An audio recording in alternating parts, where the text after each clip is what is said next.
This episode of Scab Talk is brought to you by Lethal Gaming Gear. And welcome back to Scab Talk, everyone.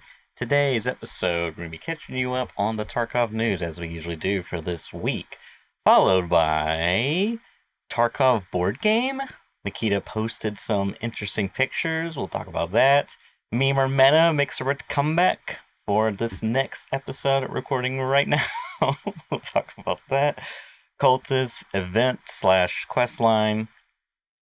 A bit of a continuation from last week's event. We'll talk about that. Steam Next Fest is ending this week, but we'll recap that kind of, sort of. I don't know, talk about that. And then finally, best weapons of patch 15.2. I just jumped back in time, Giga. Whoa. You're living in the past. It's a Freudian slip of just like wishing back to the time. It's that meme of the cat, with like the black and white wall pictures, just like. It's you ever seen those frag videos, like labs montage, and it's playing that one song? What is it? I don't even know the name of it. It's such like an iconic, it's like, oh God, I can't even think of it. Oh man, I wish someone. I'm not keen on the pop culture references, but yeah, it's a good one as well. It's a good meme. Yes, indeed. All reminiscing back. I've actually been playing some labs this week on and off. I just kind of decided, rather than just like, because usually I hammer labs super hard, and then I either play for a month and get both of the items, or I play for 2 streams, all labs, like die in 90% of raids, and get sad, and then don't play it for the rest of the wipe. So I figured out that it would probably be healthier to just kind of like dip in and out. And I think with that mindset, it's actually felt a bit better. I've kind of felt like a bit more, I don't know, incentivized to go. And I was like messing around with some marathon stuff because I was like looking at alternative routes. Actually, maybe we'll talk about that a little bit later. But yeah, it's been okay. I mean, labs has sort of been, it's one of those ones where it's either you don't see anybody and you wander around and you make a ton of money, or you like see somebody 5 seconds off spawn and get shot in the head instantaneously and die. That seems to be like most of my labs experience. I mean, I did get some kills on that, in fairness. Like, you just remember the ones where you like take 2 steps and then you just get shot in the head from across the map by something random. Those are the ones that you remember the most, rather than you doing exactly the same thing to somebody else, which also did happen. But what have we got going on this week? Again, it's like relatively light on talk of like actual news. We're still waiting for this next patch. Nothing has appeared on the roadmap, unfortunately. So for the time being, we've got, a couple of things in the game and some changes. The first one is probably the boss spawn changes, because these ones were, I don't know, just like the community was just crying about these a lot, because it's like still relatively early in the wipe. I mean, I guess technically we're halfway through now, because it's a short wipe if it wipes at the end of December or sometime in December, like mid-December to end of December. But the boss spawn rates were still super low, and I know lots of people were complaining about it, and Pesty's messaged about it on Twitter. And usually once Pest starts talking about something, usually it gets resolved fairly soon. And the boss spawn rates have changed a bit again. So they're now up to 20%. I think they should probably just be 20% at the start of a patch at this point. Like, I don't really think there's any reason to keep them so low at the beginning. 20% still feels like about right. Like, you don't run into them most of the time. It's still quite low. But the interesting thing about this is, because it overlaps with the cultist event that's going on at the moment, as per Mr. Logical, you can see that the goons have actually gone down in their spawn rate. And I think that's something to do with the cultists. I don't really know why. But all the other bosses are up at 20 from 15. Including Tagilla, who's like 20. For some reason, there's a 20% in the day and 15% at night. Yeah. I don't really know. But so yeah, that's better. I mean, have I done any of the boss quests yet? I don't think so. I don't think I've seen them yet. There's just, spawn rate's been too low. Really? I've not necessarily been going to those areas, and I don't think I've interacted with a boss yet this wipe. Like, I've not been looking for them though either. I mean, there's like lots of maps where you probably would find the boss more frequently, like Rishala on customs, or like Sturman on woods. And I just haven't really played much customs or woods. Like, I've played begrudgingly a lot of Lighthouse. I was going to say, Lighthouse only has and then, like, goons as a boss, if you can count that. Yeah. Exactly. And then, like, a reasonable amount. It'd be interesting to actually see like what maps you've spent most of your time on. But I've spent a lot of time on a bit of time on streets, some time on interchange, and like interchange is just notoriously hard to find killer. So I feel like I've spent time on maps where the bosses just like aren't really there. Like they're hard to find. Like unless you're looking for them, it's difficult to find them. Right? It's like on streets, I've not been going to Lexos really, and I've not been going into MVD in particular. I've been like questing and stuff, so kind of avoided it for now. So maybe I'll see a few more after this one. I don't really know, but I mean, at least it's good. At least they're now up a bit higher. As I said, I think they should start at 20. Yeah. Honestly, like it doesn't really make any difference. But I think in this wipe in particular, it's just felt more extreme simply because people have just progressed so fast, so quickly. You know, we're only getting to 20% now. And like, you know, because of Arena and all the other stuff we talked about in the previous weeks, you know, a relatively, you know, hit it hard at the beginning and then like chill out kind of player like myself. Like I'm level 53. Wow. And the boss bomb rate's only so just getting to, it's crazy, yeah. And only just getting to 20% now. And like I literally haven't completed a single boss quest. So it's like, it's crazy. Kind of mental. Yeah, it's kind of mental. So this wipe does feel a bit different. Yeah, it's nuts. It is nuts. But like bosses kind of like, as far as AI goes, I actually kind of would rather fight the bosses, I think.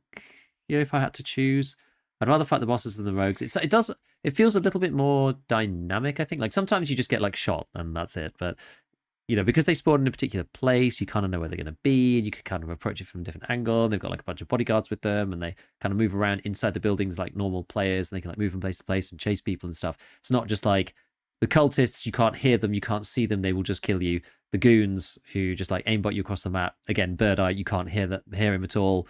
You know, you've got the rogues who are like, yeah, they're in set places, but like the whole water treatment facility is just toxic. So I think I'd rather fight like Gluhar or Ragman, or not Ragman. Ragman is gonna go kill Ragman. No, Rashala. Like I remember back in the day, I used to play offline occasionally against, this is like years ago. Used to play like offline reserve against Gluhar just to practice.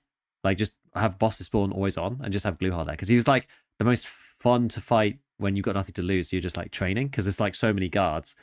This is like 4 years ago, like 3 years ago at this point, when I was like, right, I need to get good at fighting these bosses. Let's at least like practice them in offline. And I used to play against Gluhar sometimes because like the map's like small enough that it doesn't take you too long to get around either. You can kind of like see them from distance, whatever. So yeah, I don't know. I'm like, I don't mind the bosses actually. I don't mind the bosses as much as insofar as they are AI. Other than that, as I said, we've got this cultist event. BSG have just tweeted the finishing for this event, which is good. They're now getting into a habit of posting when these events are going to finish. A lot of people wanted this because, you know, they're in work or whatever, and they want to know, I don't want to get like 2 stages through the quest and then it just end and then it'll have been a waste. So the in-game event, Night of the Cult, is available until October the 21st. So as per usual on Scav Talk, that will be after this gets released, because it's like 10 a.m. BST on Monday. So the cult event will be finished after this weekend. Now, interestingly, like, I don't think there is I don't think there's an achievement for this one. I'm pretty sure there isn't. Or maybe there is. I don't know. Maybe there is or maybe there isn't. I'm actually not 100% sure. Maybe Night of the Cult. Hold on 1 second. I'm getting is of itself an achievement? Like that's the name of the achievement as well? Messages. Could be. I mean, I wonder if it's... let me actually check it on... I didn't think there was one because it didn't say anywhere like you won't be able to complete the achievement, blah, blah, blah. Yeah, they usually do that. Yeah. And it didn't say anywhere like, oh, there is an achievement for it. Let me see, actually, because there's a couple of quests for this. No, actually, I feel like there is one. Maybe I'm wrong, but I feel like there isn't one. But I guess we'll see, because like I literally haven't engaged with this quest. For again, there's sort of the similar reasons why I quite like the bosses, but I feel like after playing the Gary Zont quest line, right, and fighting against the rogues at the night time, and BSG's like, hey, here's a cool quest. Why don't you come and kill these AI at night? And I'm like, I don't want to do it. Like, I just don't want to do it. So I literally haven't done it. And I don't think the spawn rate is that high. And some people are like, oh yeah, but the PvP's like really fun at Fortress and stuff. And I'm just like, yeah, maybe. I'll just get killed by a duo like 10 times in a row. Yeah. You know, and then once fight these guys. I just can't be bothered. Like the first quest, you have to kill 5 of the hooded night people.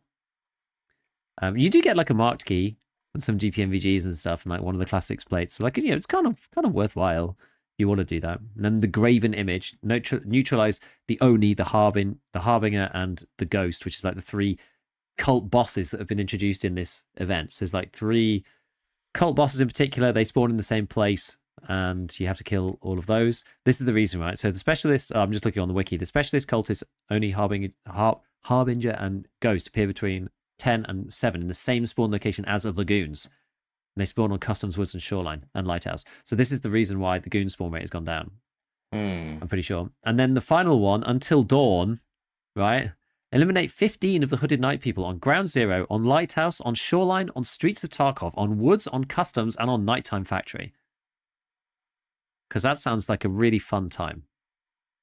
I don't mean to sound like super downbeat about this quest, but I have absolutely no interest in playing this at all. Uh-oh. I don't mind. I don't mind PvP at all. I have no problem with PvP. I don't really mind PvP at nighttime, but like trying to do this thing at the same time, I think I'd rather just play for the PvP and just like ignore the quest. Does that make sense? Yeah. I don't know. Like I don't have to like try and do this at the same time. Like 15 on like every single map. It's like so much, right? So much. There's no way that I'm even going to like get anything done. And I believe that the cult spawn rates is like super low on everywhere other than Ground Zero and Streets. So I don't even know how you're supposed to complete this, honestly.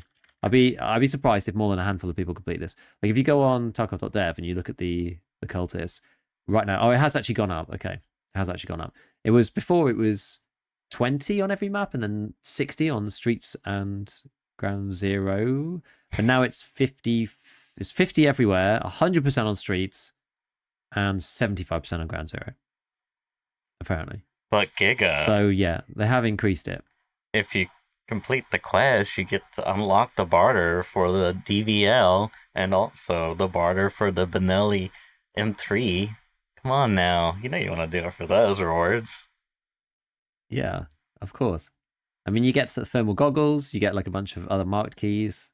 Marked keys is kind of nice. Load of XP. 0.08 Jaeger rep is like an insane amount.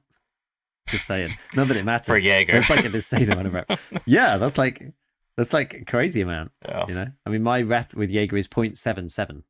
So that like wow, would over double my rep with it's a lot, right? It's like it's nearly it's the entirety of the levels you would need to get to level 4. It's all of them. Yeah, I guess 0.8. I mean, I'm not. I think, were you thinking like 0.08? Yeah, that's what I'm thinking. Yeah, no, that's definitely a lot. I know. I looked at it and I was like, huh? I was like, that is a hell of a lot. It's like more than I have to date. That is a lot, man. Oh god, he just reminded me of how much I hate Jaeger because he's like, I think it's Jaeger. Yeah, you like do a Jaeger task, and like nobody likes him. Like the other traders are like, you complete a task for Jaeger, it's like -1 rep to skier. It's like what? Or like -1 rep to trapper. I hate that stuff. Yeah. So that's that basically. Like, yeah, if you want to do the quest line and if you want some PvP and you want to play at nighttime, then you can go and do that. And I guess you can do it on every map too. So like, it's kind of like, it's there if you want to do it. I don't think there's an achievement for it. I don't really care if there is an achievement. I'm just fed up of playing nighttime. I'm feather filtered out. I can't do it anymore. And I just want to like potter around and do my stuff. Some people were like so angry that I wasn't doing the quest. It's crazy. Really? Actually. I think like it appeared last week, and there's like somebody like jumped into the podcast chat and was just like, "Oh, why are you doing the quest? What are you doing? Like, like FFS, why are you doing this podcast? Why are you doing the quest line?" I was just like, "Oh my goodness, like what?" Oh yeah. People you talking about last week? Mad. Yeah. And I thought I saw one person in chat saying something like that. Yeah. On stream, people were just like, "Oh, and you're doing the quest." I mean, actually, it wasn't like aggressive. It was more just like, "Oh, interesting. Like, you're not doing the quest line." I was just like, "Nah, I'm just too jaded from Gary and the Zont Brigade to do any more nighttime. Just done so much nighttime, And even then, I ended up having to do night stuff on Lighthouse again because it's the only thing that you could do for Lightkeep. And one of them was like, plant the wireless repeater thing in the middle of the thing at that's actually a terrible story. So you have to get like the wireless repeater. I finally found the final CFDM radio. I do technically need one more because there's another quest later that makes you find one, which is a pain in the ass, but at least it's just one. And I found it, right? So I did like a bunch of streets runs, a bunch more Lighthouse stuff, didn't find it anywhere. Went into the Check 15 building, went into Check 15. There was literally nothing in there. It was like a USB on the sofa. It was crazy. I literally have never seen a loot room that empty. There was like nothing in Check 15 at all. And like I unlocked it, right? I was the first person there. It was crazy. And wandered downstairs, just like wandering around in check 15 the building, which is like, oh, may as well go in the like random kitchen bit. Like, there's one on the side counter. I was like, what? And, like, half the chat was just like, I didn't even know they spawned there. I was just like, I've literally never seen one there before. So that was like the final one I needed. I found like one randomly early wipe, kept it, 2 from the cult circle, and then found 1 just like on the side. So I was like, okay, well, we're done with that then. Good. We can get on to the next quest. And it's like, oh no, now you have to like plant the wildest repeaters around Lighthouse. So I did the first one. Like, most of them were quite easy. One's up in like the USEC building. One of them's on the kind of in the like beach house thing. One of them's just on like a random bit of grass. Like, I don't know why, but it just is. And then one of them's the helicopter in the middle of the water treatment facility, of course. So it's just like, okay, well, let's go and do this. Went in at night. For some reason, they were like ground rogues seemed to be like completely missing. You know, for most of the time, when I like all of the time when I was playing Gary's Aunt and all this stuff, they were like no ground rogues, like hardly any, or you know, they were like off doing other stuff in the other buildings. Obviously, the first time I get to try and do this quest, I just want to go in, plant my thing. I haven't killed any rogues for a couple of raids, so it should be easy. It's like 3 rogues with like lasers going off into the sky. I was just like, oh man, they're like all stood around the helicopter. I was just like, this is so annoying. So I was like, well, I can't go over there, and then I'm gonna have to kill the other ones because otherwise, if I kill these guys, the guys on the roof are gonna shoot me. So, so I ended up having to like shoot all the rogues, go into building 3, like kill the guy on the roof. And I was just like coming back. I was like, I didn't hear anybody kill these ground rogues. Like maybe they like wandered off. Like I don't know where they are. Like where are these guys? Like wander down into the helicopter. I'm just like, well, they don't seem to be here. So let's just go in. Like 2 of them are just like behind one of the metal barricades in the actual like helicopter like basin type thing. And I'm like not expected to fight them, right? So like turn around. I'm just like, nah. Like one of them like jumps out. I kill the first one. The second one shoots me in the neck with M856. I was just like, God damn it. Like it took me like 40 minutes or something. It's like right near the end of the raid as well. It's just like, and I didn't get to plant my things. It's like, oh, I got to do that again at some point. It's like really annoying. So that was like super frustrating. So then after that, you got to do assessments. So you got to do like more kills on Lighthouse. It's just like, oh, can I just not play this map for like 5 seconds, please? It's kind of like, it's bad, right? When I start playing labs instead. Was like labs was my respite from playing like Lighthouse. It's like, oh my goodness, because like the 2 things you need for progression is like the hideout items. It's the only things that like you can't like buy, like hideout items in the doodad and like keeper access. It's like those are the 2 real things that I'm kind of like trying to get. And I played like like 8 to 10 labs raids now at this point. Like 0 hideout items, of course. Like I haven't even seen one. Not even had one and died with it. Just like, man, I haven't seen one. Sorry the spots. to hear that. That's the usual way, Every time I go, people are just like, oh yeah, I found only like 3 raids. So it's no problem. You just like go weapon testing, mini med, like there's one there, just leave the raid, no problem. And then here's me, and like usually I'm like 50 raids deep before I find like either the MCC or the GPSA. Like it's nuts. I'm just cursed, I'm sure, but oh well, it gives me something to do at least. So anyway, the Cultist event is finishing on Monday if you wanted to do that one. And other than that, like for actual Tarkov like news and updates, that's it, right? There's nothing else. We've got no patches, no news of any upcoming updates, whatever. I mean, if they did 15.5 soon, then I guess that would leave like 2 months before the big update. So it could be a couple of weeks before we see it. I mean, there's still time. It still makes sense for the timing and the spacing. But for now, it's just quite quiet. So we've got like a bunch of other random updates. And actually, this is another sort of like semi-interesting thing, is that through Twitter/X's algorithm, which a lot of people really don't like the way that stuff gets recommended in the For You feed. But I found if you're very deliberate about the stuff that you click on, like if you're if you're browsing it with the algorithm in mind and you don't click on things that you don't want to see, and you actively use like there's a little box where you can, where is it? It's like the little dot thing, and you can do like not interested in this. Yeah. If you do it enough and you click on the things you work. are interested in, eventually it will actually show you stuff that you're interested in. But you just have to you have to be like very like, you have to train it, and you have to be very deliberate about how you use it. You're not allowed to click on anything that looks like vaguely like a sort of interesting in like a morbidly curious way, but is like kind of trashy. Right. You just can't. If you click on any of that stuff, you're gonna pollute your feed forever. So you'll have to just be very like disciplined and like just click on the stuff that you're actually really interested in and nothing else, and then it will eventually show you good stuff. And it started showing me some of the accounts that I actually didn't know that they even had Twitter accounts of some of the other devs of BSG. Some of the guys who are like the raid series and stuff, like the guy who plays Gluhar. Because I think it came through Den, I think is like, there's a couple of them, there's like a few different people. So I've been seeing like some more stuff on there, like bits of art and like funny stuff. There was one, I don't know whether, can you show with sound? Because I put it in the like other category of our thing. I could probably make it work. I don't know whether you can like, Oh, let's do it live. Let's do it live. Just get the sound to work live. let's see. They put So like close the this out. BTR funny clip, which came from them. It was like when they were doing like the wiki progress, and I think they didn't have a sound. I didn't think they had any sound for it. Okay. Well, you might be able to hear it. It's fine. It'll come out on the recording. We have the It won't necessarily go technology. to me. All right. So, are you ready? Brace yourself. Okay. Uh,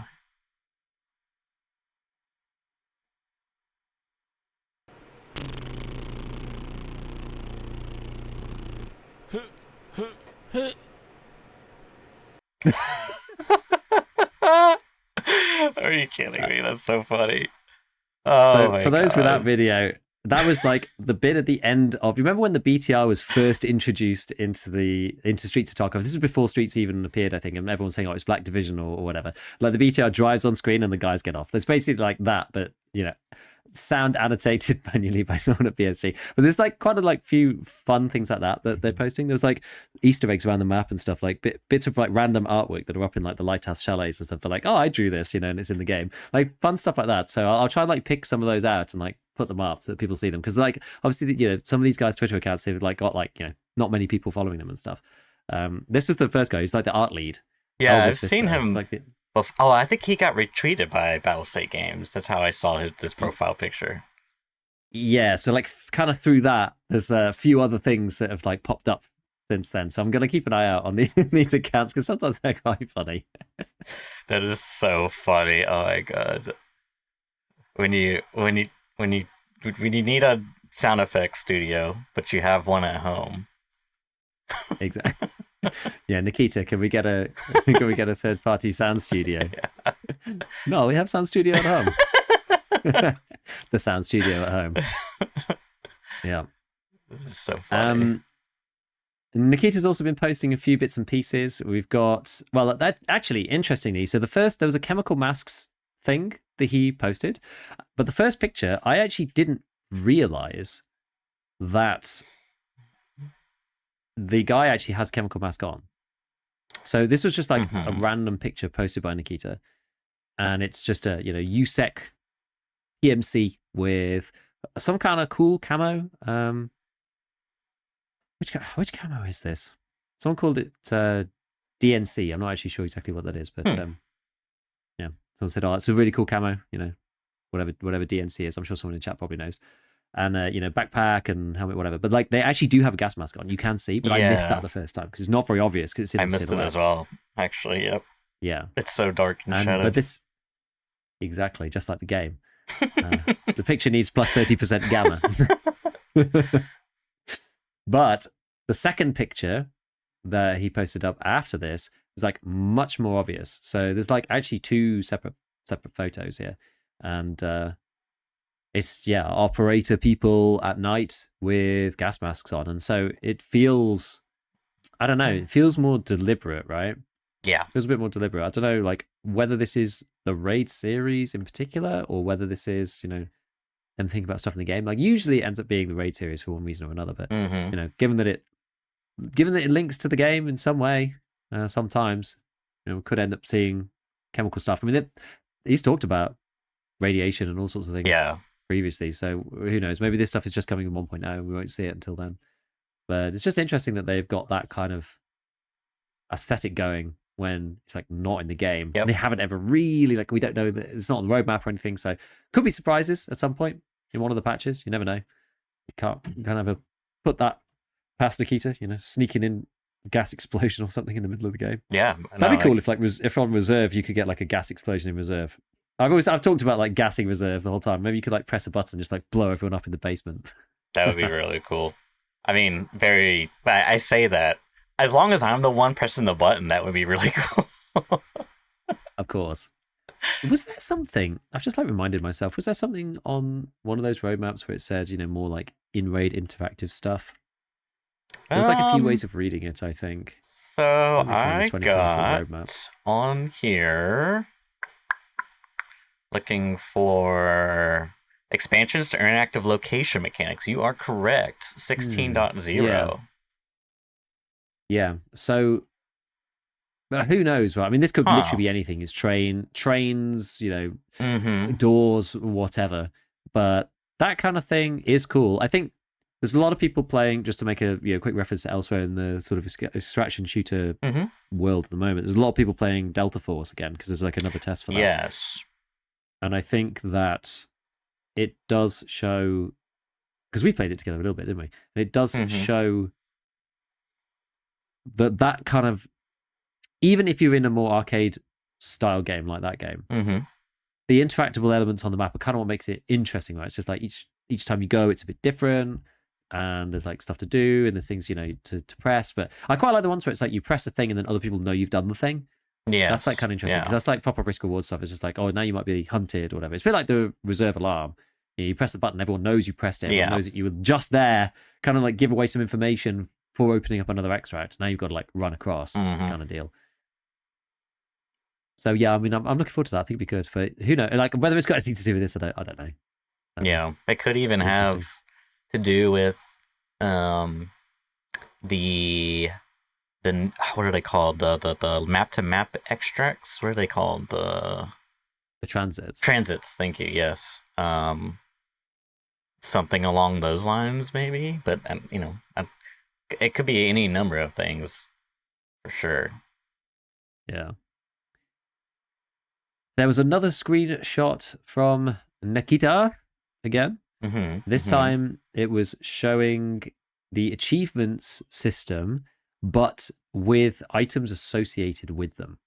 So this one's like the basically the Mr. Kerman cat hologram is like one of the most meaningless pieces of I don't know, that's like drama and anxiety within the Tarkov community. I kind of get it because they said, "Oh, you do the Mr. Kerman hologram cat event, whatever, and then you'll get to keep it afterwards. Like in every wipe, it's like you get to put it on your Hall of Fame, and then in your like favorite items, whatever, and you're like, oh, look, I'm a big baller because I did the Mr. Kerman cat hologram thing."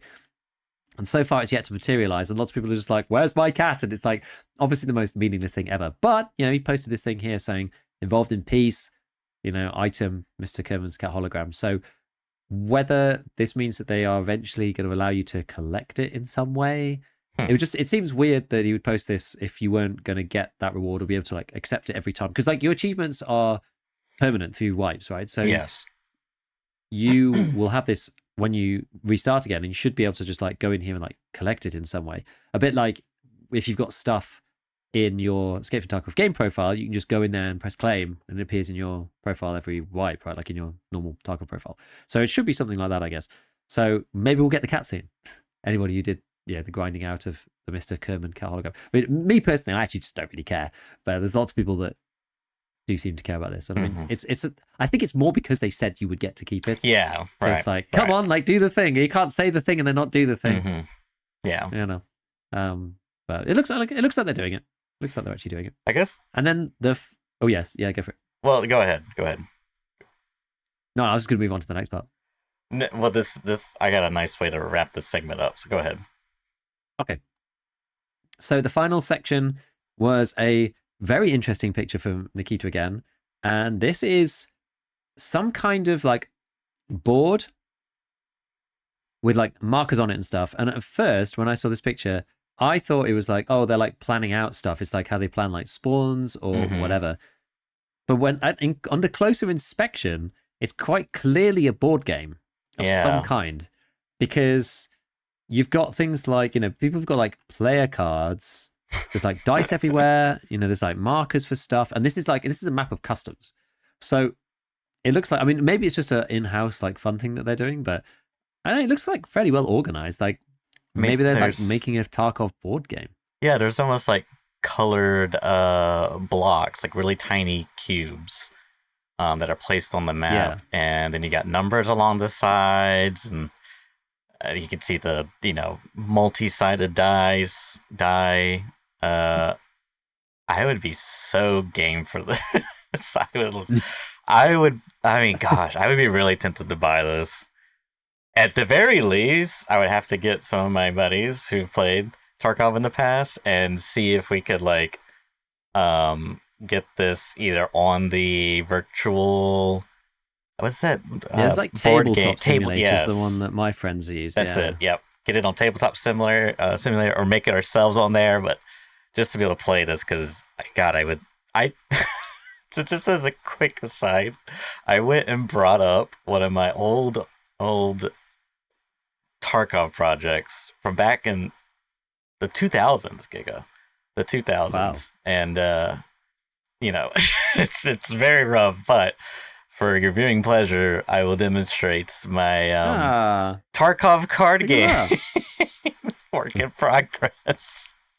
That didn't fruition to much, but there was a concept, there was a light rules thing, but yeah, I just went and snagged every Tarkov imagery I could find, art and stuff, and made made some hodgepodge of a semblance that resembles something of a card game. But nonetheless, I would love something like this, like having the universe of Tarkov and like almost like the strategy of Tarkov Hmm. transpose into like a traditional tabletop game or even like a card game. That would be so cool.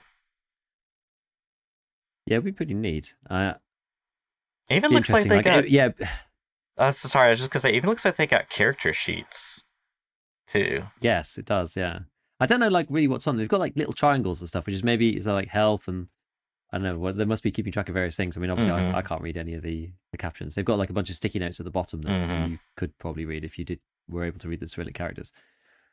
But yeah, I don't know. I mean, I'd probably like. I'm always like I'm a funny one, right? Like out of my whole friends group, which is like pretty wide, I'm like the least board game person out of everybody. Hmm. Interestingly, I don't know why. I just am, and I think it's because I just think it's because like I really do value my time a lot in terms of doing stuff, and I hate it when things just take ages, and Yeah. it's just a pain. If this was like on the PC, like yeah, if you had it on tabletop sim, then maybe that makes it a bit more bearable. But like if you had I don't know, like this is like getting like going full circle. It's just like now we've got like a Hearthstone type game, but it's like Tarkov instead. It's on the PC. It's just like why aren't we just playing Tarkov? But yeah, maybe then that'd be okay. But I don't know why. I'm just not really a big board games person. I don't know. They're I don't they're really know tough why. because you're right. They can eat up a lot of time, and it's it can be more of a social aspect to it where you maybe spend equal amount of time socializing versus playing the game. So. Ah, that explains why I hate it. Then yeah, no worries. I kid. Of course, I of course.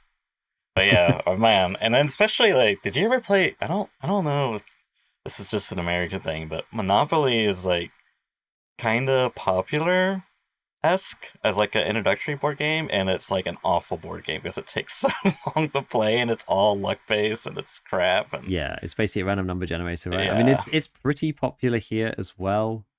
Um, but yeah, for the same reasons, it's I don't know.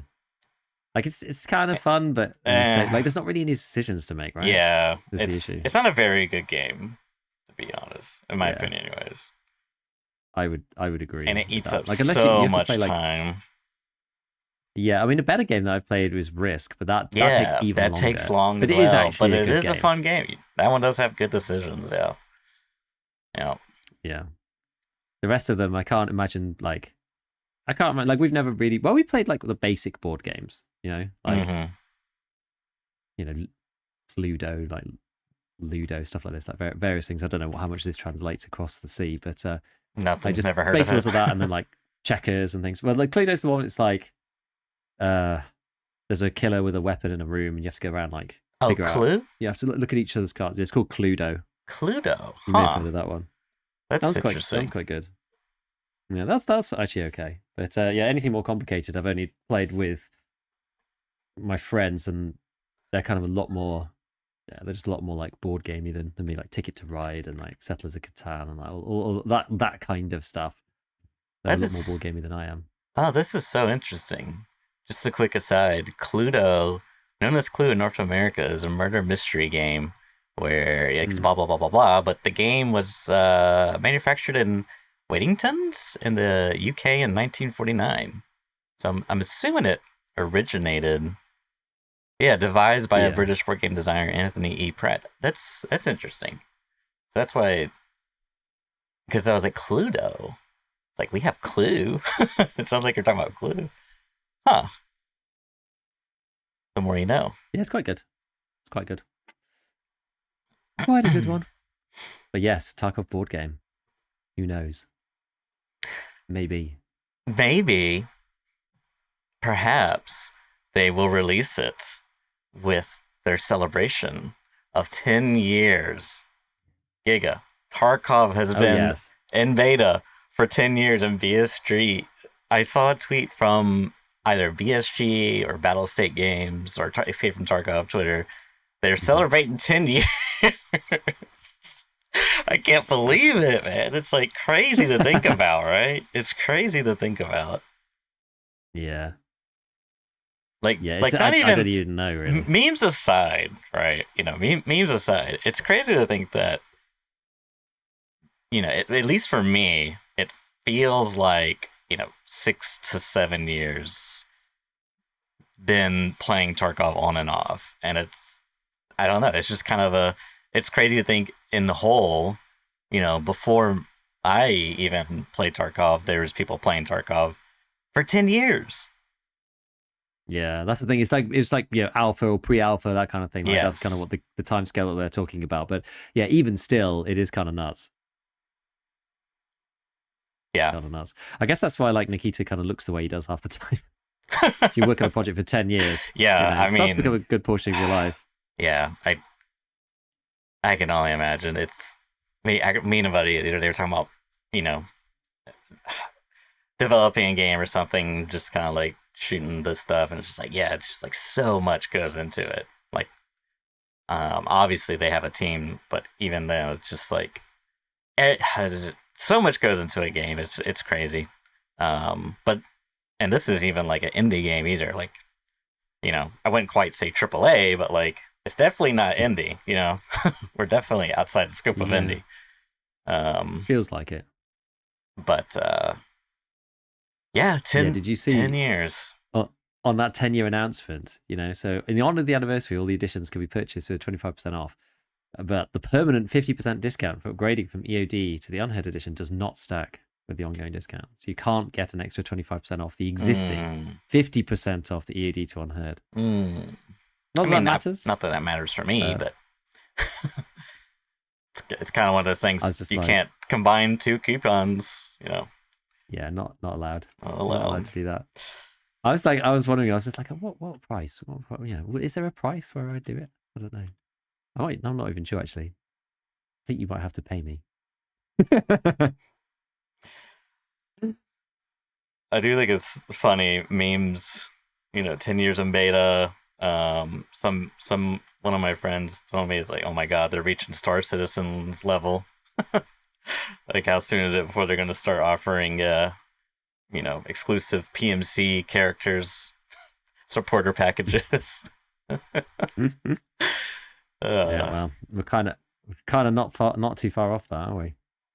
well, I haven't really done anything. The most egregious thing was the Edge of Darkness, and I think a lot of that was because it was a little overblown, and the way they handled the community feedback was very, very poorly done, like extremely poorly done. So, um, Indeed, indeed. yeah, but we'll see. Yeah, the future, another 10 more years.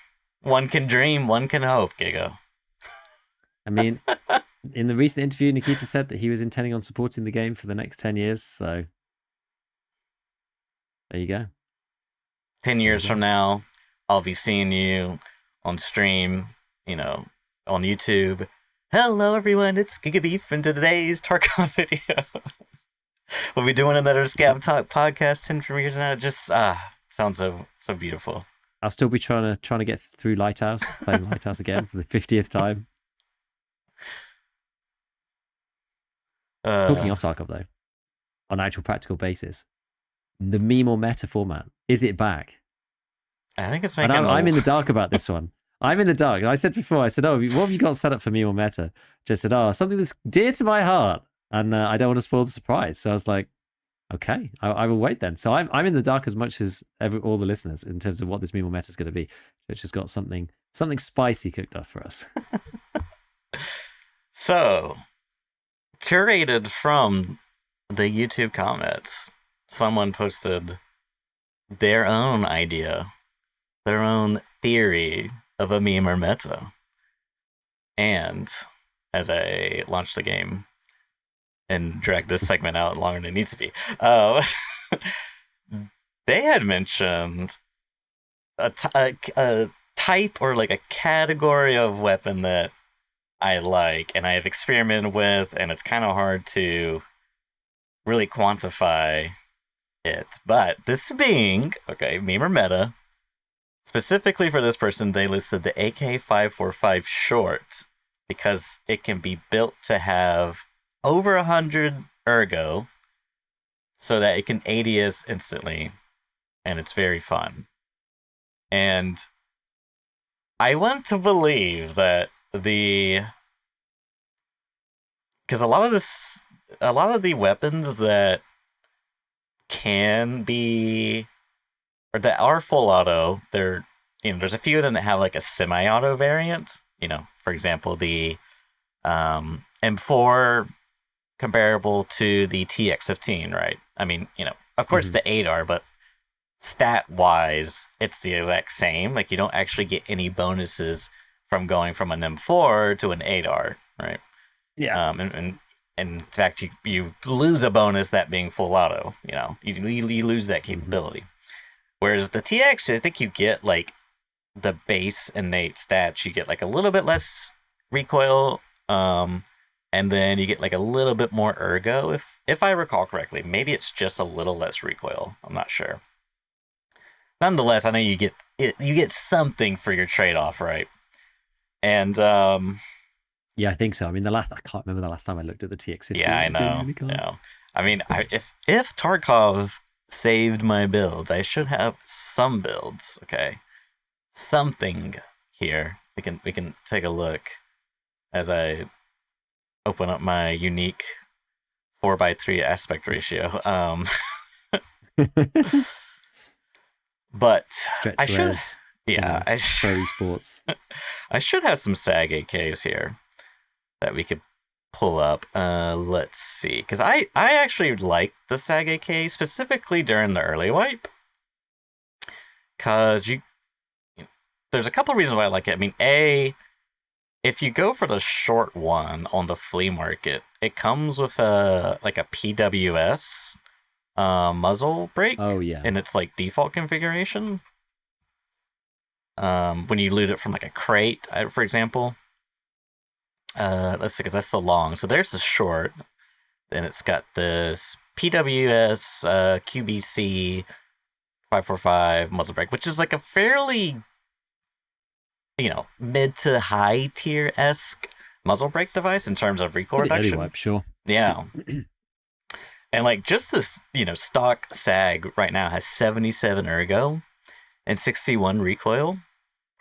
61, but you could slap some, like a better stock on it, and maybe a foregrip and kind of get that down a little bit more. But if we just take a look here, I can't. Oh, it hurts so bad. I can't do the edit build. That's so annoying. Oh, is that because of the whole? Yeah. You should get. Have you got it on PVE? No, but you should do it on PVE because then you'll always have it. Yeah, I can't get it through different means, but yeah, that's so sad.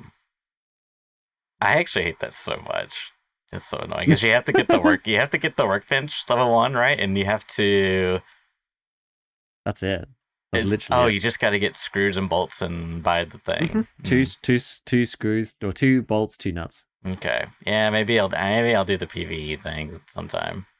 So I can't look at any of my builds, or maybe they're not saved. No, I don't think I can look at any of them. They probably deleted them. Aww. I don't remember when they did the last build wipe. So sad. They seem to delete them quite often. Yeah. But anyways, which is sad. I agree. I like this thing get anyway. Sorry.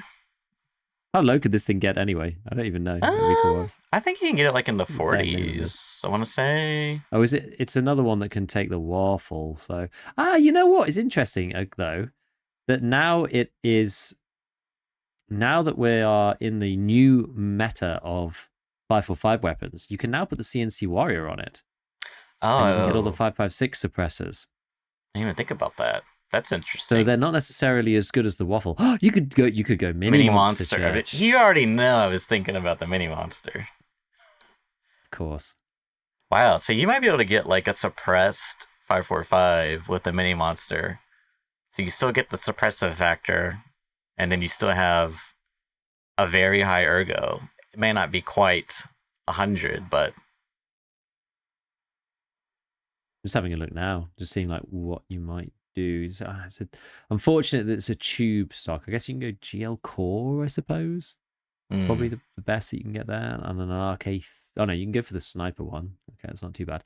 I'm at 96. 96 So we're is pretty pretty close. high. I mean, I would also wonder how much. I guess it's linear, so there isn't diminishing returns in terms of like 1 point of ergo equals 0.0015 milliseconds.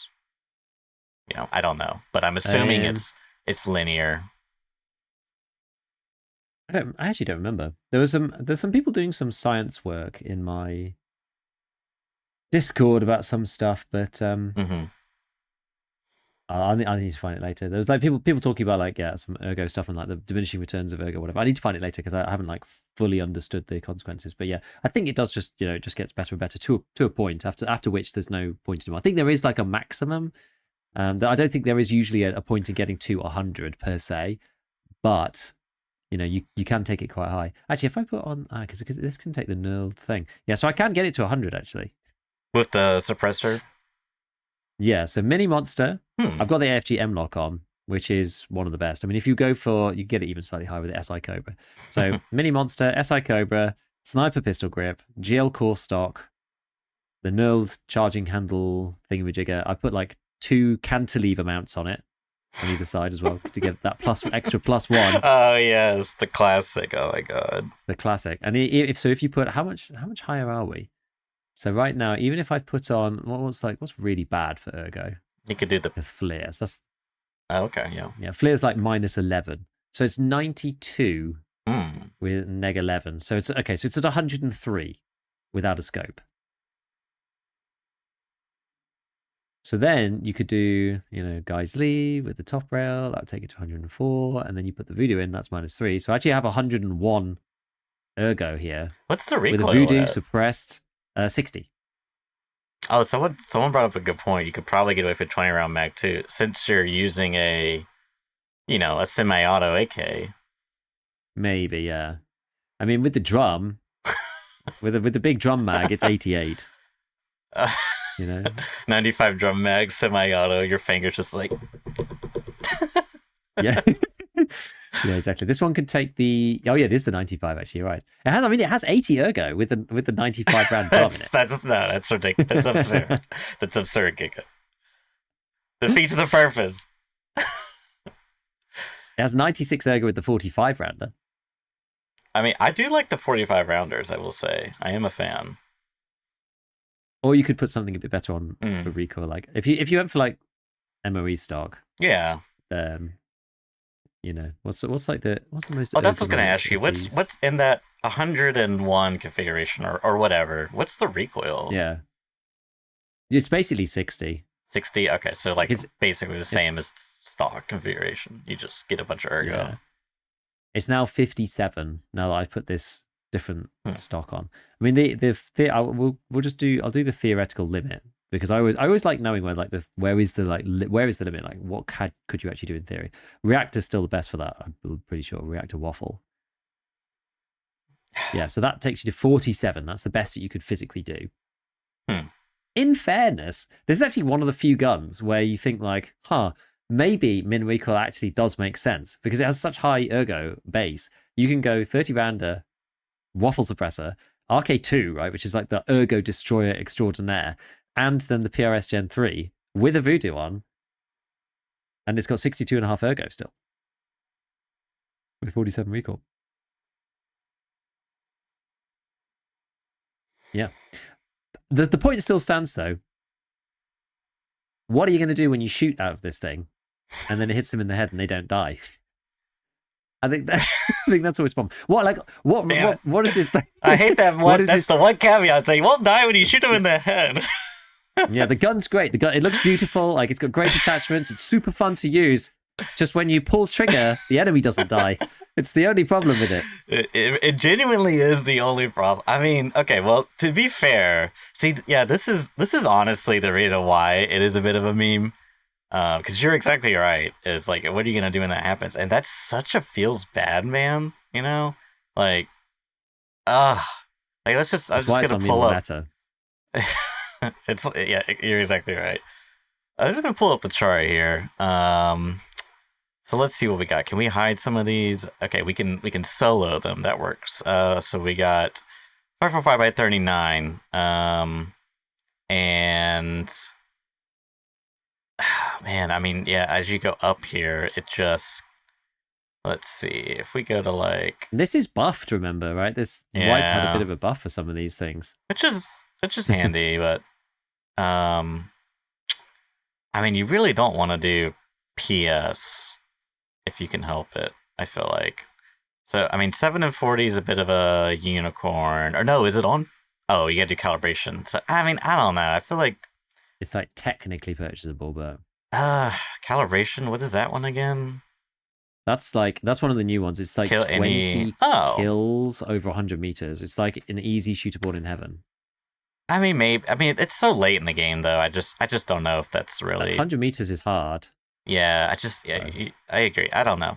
Let's do something a little bit more accessible. BT, for example, 37 pin. Yeah. BT's like the beginning. I know. It's like it doesn't feel great. PP's even worse.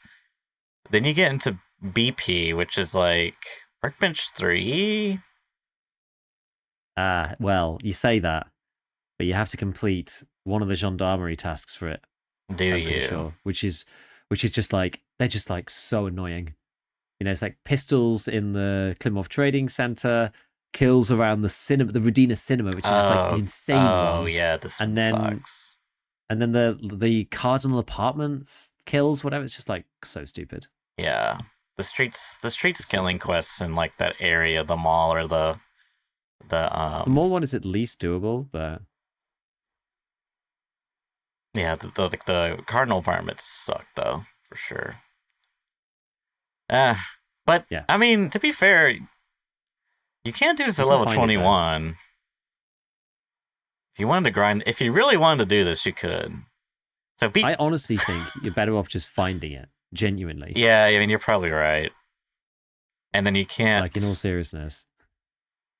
You can't. Okay, so yeah, this is the real problem. Once you start getting up into these higher echelon tiers, which are basically found rate only, BS and Igolnik. The problem with Igolnik is it only has 37 damage. So like, as soon as it comes out the barrel, you know, you're doing like 36.99 whatever. And if you go like, I can't remember the math. Like I did some testing. It was either like 15 or like 20 meters.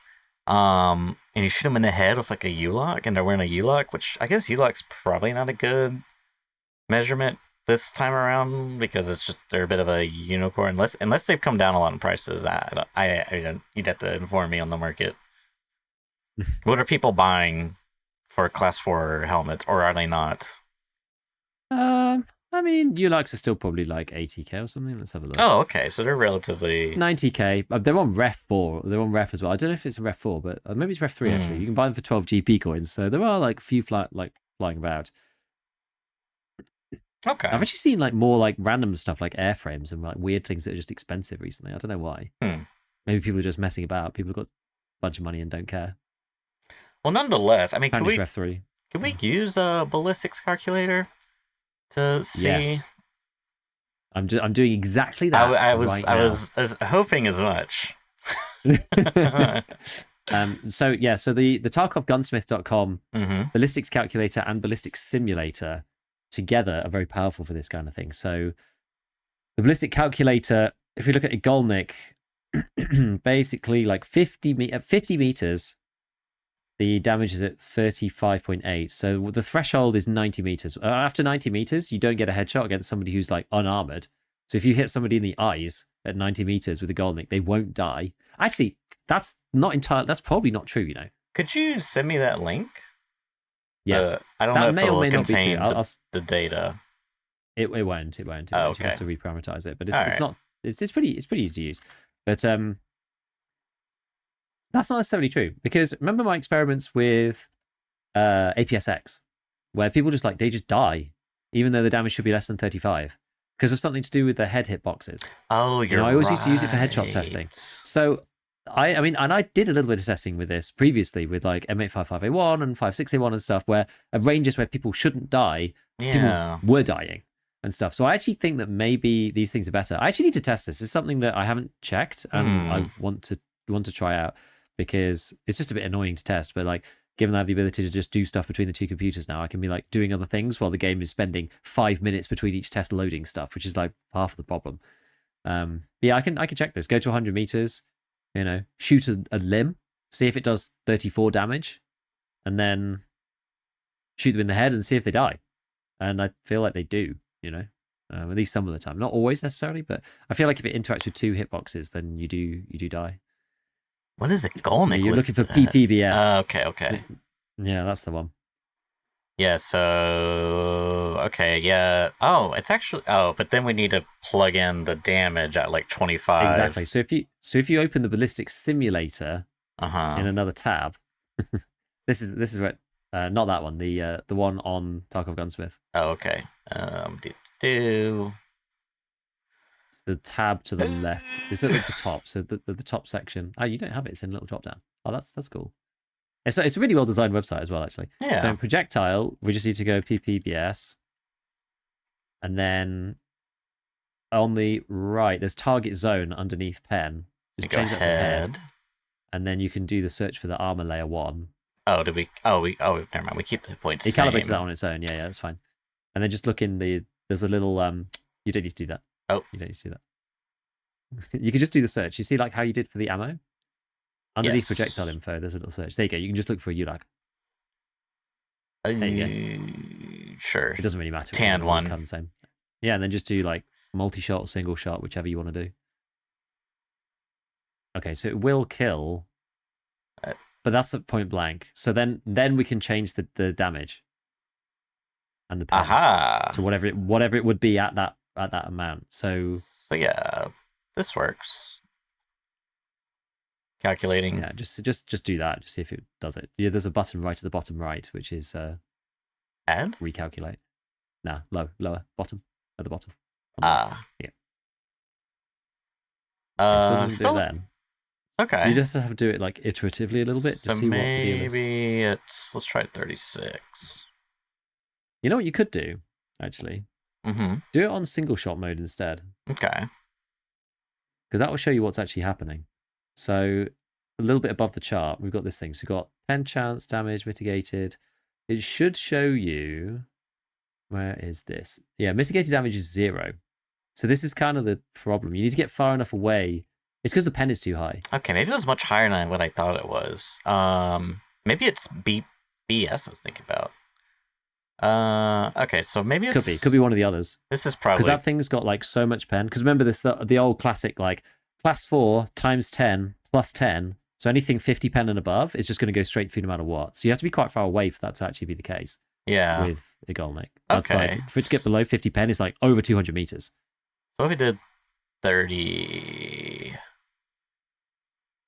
Oh, I need to plug in the penetration drop as well. Technically, but even then, it's just gonna go straight through class 4. Yeah, no, you're right. I'm just... Okay. Man, I could have swore I got a result where it was like... What is this average damage? Oh, that's average between pens and non-pens. I don't usually use that. Huh. Because it's basically averaging 97.4% damage and 2.6% of like blunt. Okay. So it's not very useful. All right. So it's more useful if you're looking at like just a generalistic average of like some crappy round against an armor. So according to our round against an armor. data here for Golnik. 90 meters is potentially the drop off, assuming that it is going to do 34.9 damage and not one shot you in the head, irregardless of what the damage is calculating. Yeah. Now I'm curious. Which isn't too bad, actually, right? 90 meters, 90 meters isn't too bad, but it is kind of one of those things where you're using a semi-auto gun, you have high ergo, it's like, oh, scope is a perfect fit, long range is a perfect fit, but now you're limited to like 90 meters, so it's kind of a... Yeah, someone's at like 93 meters and you're like, oh, I can't kill them anymore. Yeah, it's kind of a weird thing to play around. But let's look at BP, because I think BP might be the more interesting one. So... Because BP's good. Like, BP's like M855A1. Let's take this, plug this into here, 43.4. Yeah, because that's much more like it, because it starts off with 45 pen, right? So you're already in the damage reduction range at the beginning for a ULAC. Oh, what do we got here? Mitigated... What's this red bar mean? Mitigated damage 8. Oh. Penetration damage 38. Interesting. So if we go back up here... So we're mitigated 7.3. No, sorry, go ahead. Yeah, so exactly. I normally just use the stats because it's the same thing as the chart. But yeah, this is dealing 38.5. And that's base. So, like, it doesn't have to go that far for it to then not hit them, not kill them in the head anymore. Okay. And where do we grab? That was at 50 meters. So if we go back to 90... Oh, yeah. See, this is interesting. Plug in 42. Plug in 45 for the damage. Uh-oh. My stuff moved on me. Here we go. What? Yeah, all right. And then we do single shots. And now 36. Oh, it's so close. This is so bizarre. I could have swore I did testing like this, and it was like some absurd. Maybe they had them wear a class 5, like an Alton. The thing is, it probably was like this, and because it has changed over time. And yeah, you're right. They did things. They have changed the ammos. Yeah, God, it's so hard to keep up with this stuff. Honestly, I would love to see your internal testing on this like one-shot factor to the head. I need to redo it, I think.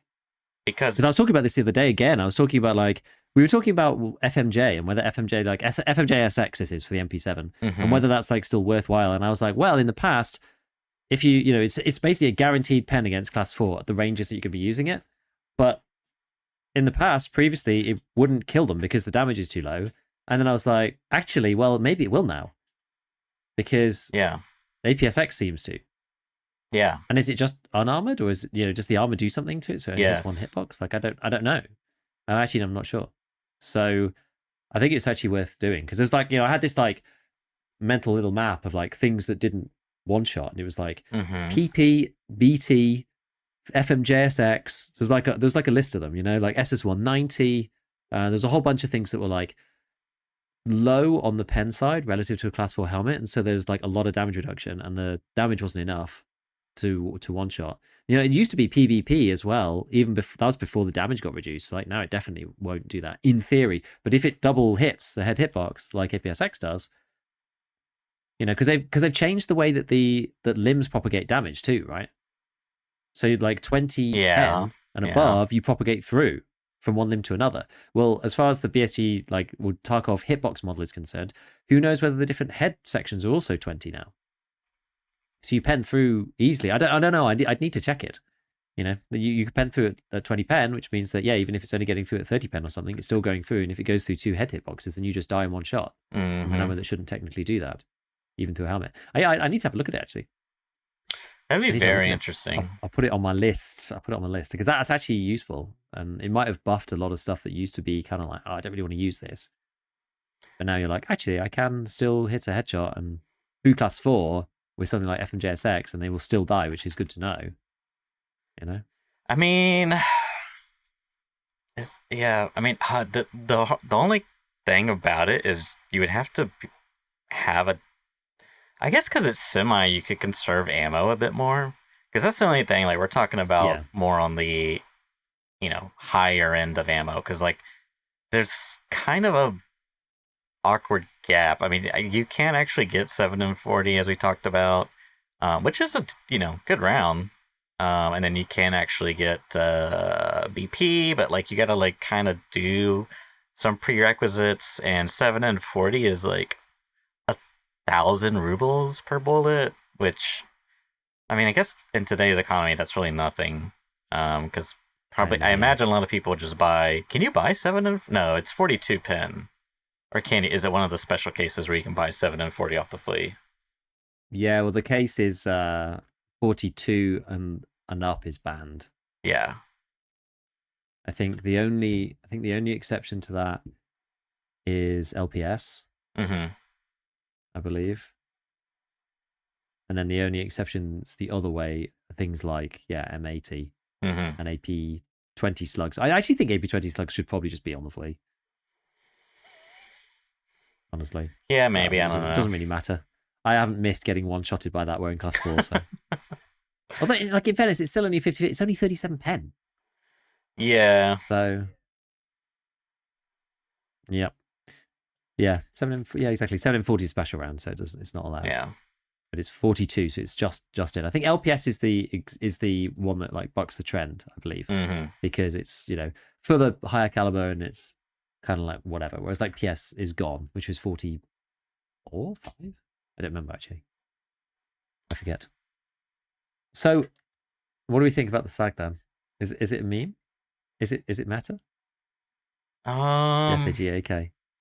I haven't used it for a long time. Yeah. I mean, I haven't used it in forever for many reasons. I don't know. Like, actually, sorry, there was one thing that I was doing.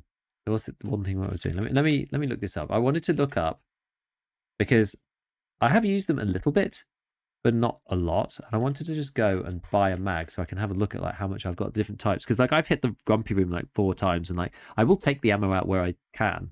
And I've used them. What have I used them for? I've used them a little bit for Punisher. Like, well, I haven't used them that much. So looking at my stash of things, of ammos that I've just collected, and I'm not a massive ammo collector really. I have 42 7 and 40, 60 BT, but you can buy that off the flea anyway. I've got 340 BP, 362 BS, and 275 of Golnik. So I mean, I always see these rounds and I bring them out of the raid, but I don't use the weapons very Yeah. often. And I've got quite a lot of ammo for these calibers, so like you don't necessarily even need to have access. Now, I've got like nearly 1,000 rounds of like high tier 545. So I don't think the ammo is a problem.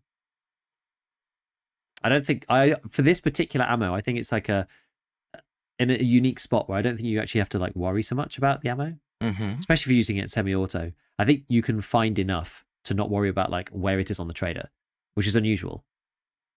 But like actually kind of what we wanted Tarkov to be like, right? Yeah. Like this is sort of what we've been asking for forever. Just like, oh, can we like find the stuff and not be tied to the trader economy? And that sort of is the case for these ones, which is it's good. It's actually good. But yeah, so like those considerations aren't necessarily that important. So I think that's quite nice. But even still, would I use it? I mean, you do. It is good for ergo and stuff. I'm just not sure whether I would use that over. Like, what's the alternative? I mean,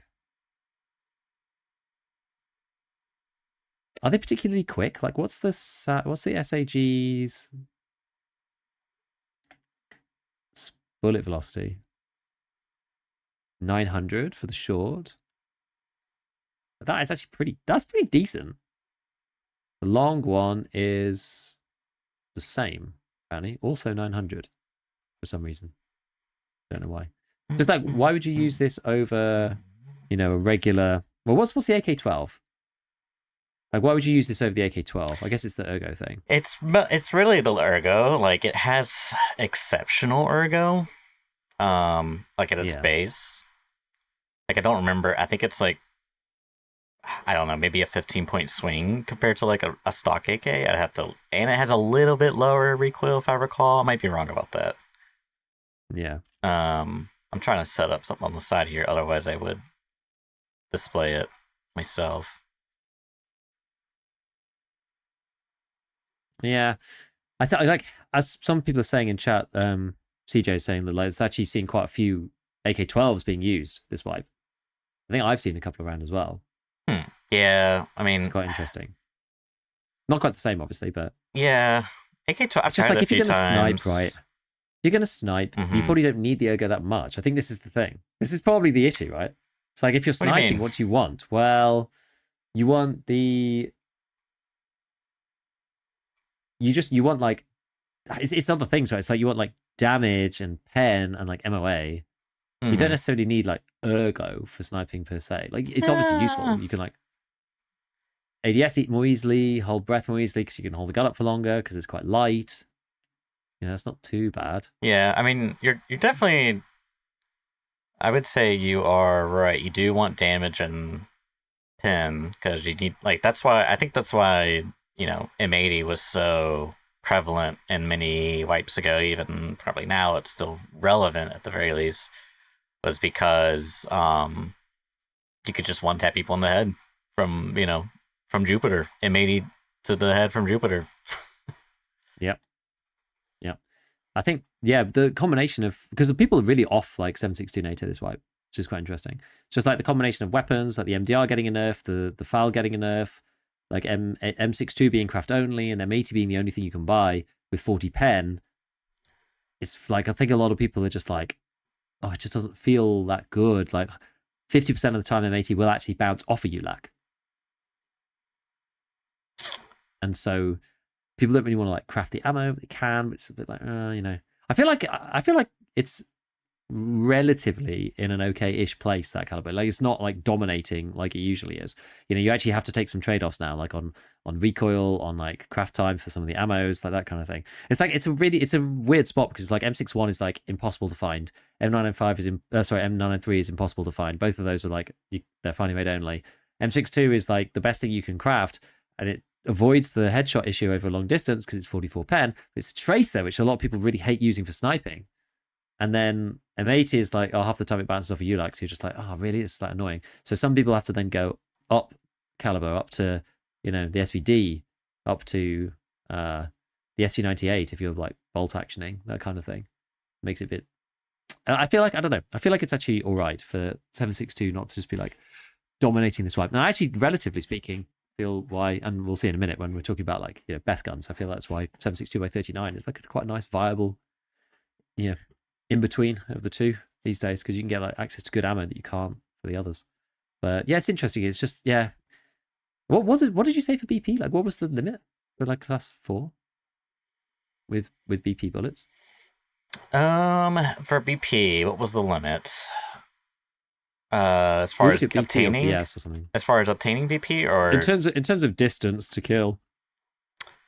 let me find my. Okay, so we got four. Okay, so we said 90 meters, which for BP would drop the pin to 42 and the damage to 45. Plug that into the old calculator, and we're still doing 36.35 to a U-lock. So we would have to I go was at 90, lower so down the track. interesting. So probably So it's. you're able to shoot at like 100 meters plus. Yeah, I mean we're probably talking I guess you're like. not. Yeah, you're not using it for extreme ranges, but you don't really need that most of the time in Wait a AFD. minute. Like even sniping, right, in Tarkov is like 100 meters mostly. No, Somewhere this. around that range. Why is this showing? Oh yeah, U-lock does have 22 durability. In Yeah, it's terms because of each the. armor piece. Well, Yeah. something's changed there. It says custom/no match, which means that something has been amended. Okay. I thought it looked a little. Something looked a little. Uh. I think they're all the same because it's the same Okay. aramid piece across every section, so it doesn't really matter what you choose. Oh, okay. It still says it. Okay, never mind. I don't know. But it still says 93%. Okay, so yeah, just as a quick thing for if we go to like 150, right? So we got 40.5 pin to 43.2 damage. Oops. Hit our calculate. 90% chance. But it's lower. Oh, that is lower. Okay. So 90 90% pin chance, and we're only doing 33.5 damage. So that actually is not great when we're talking about shooting someone in the head from 150 meters. Assuming it doesn't. What was this BP? PP? This was this BP. This was BP, yes. All right. Yeah. So yeah, assuming Yes. it doesn't like No, do the wait. double hit thing. Yes, it was. Okay. Sorry, go ahead. Yeah, assuming it doesn't do the double hit thing, technically shouldn't kill them. But yeah, I mean, I don't actually know then. I don't know whether that actually happens or not. Interesting. And, yeah, I mean, I would be tempted to say, you could slap in BT in here, but I feel like the problem with BT is it's a tracer, and it's like counterintuitive to what you're trying to accomplish. It's also only 37 Exactly. pin, but I mean, it is cheap, I guess, and a bit more easier to access. But I think It's on the BP flea, so might be the sweet spot if you're willing to do the Or even- grind. or even like BS. I guess the thing is you can't buy. Can you get BS anywhere? I mean, I don't think you so. can. Is it funny mode only these days? It can't be sold in the flea market. Sure, No for trader BS. offers available, according to Nothing. this. Okay, so I think like technically, I think BS is the one that you want really if you're doing this, because you're really aiming for a headshot. Like I'm just having a quick scout through. So BS at 200 meters has 46.7 pen and 38.9 damage. That is 34.78 damage. So basically, you can kill somebody with BS right up to 200 meters. You should be able to anyway.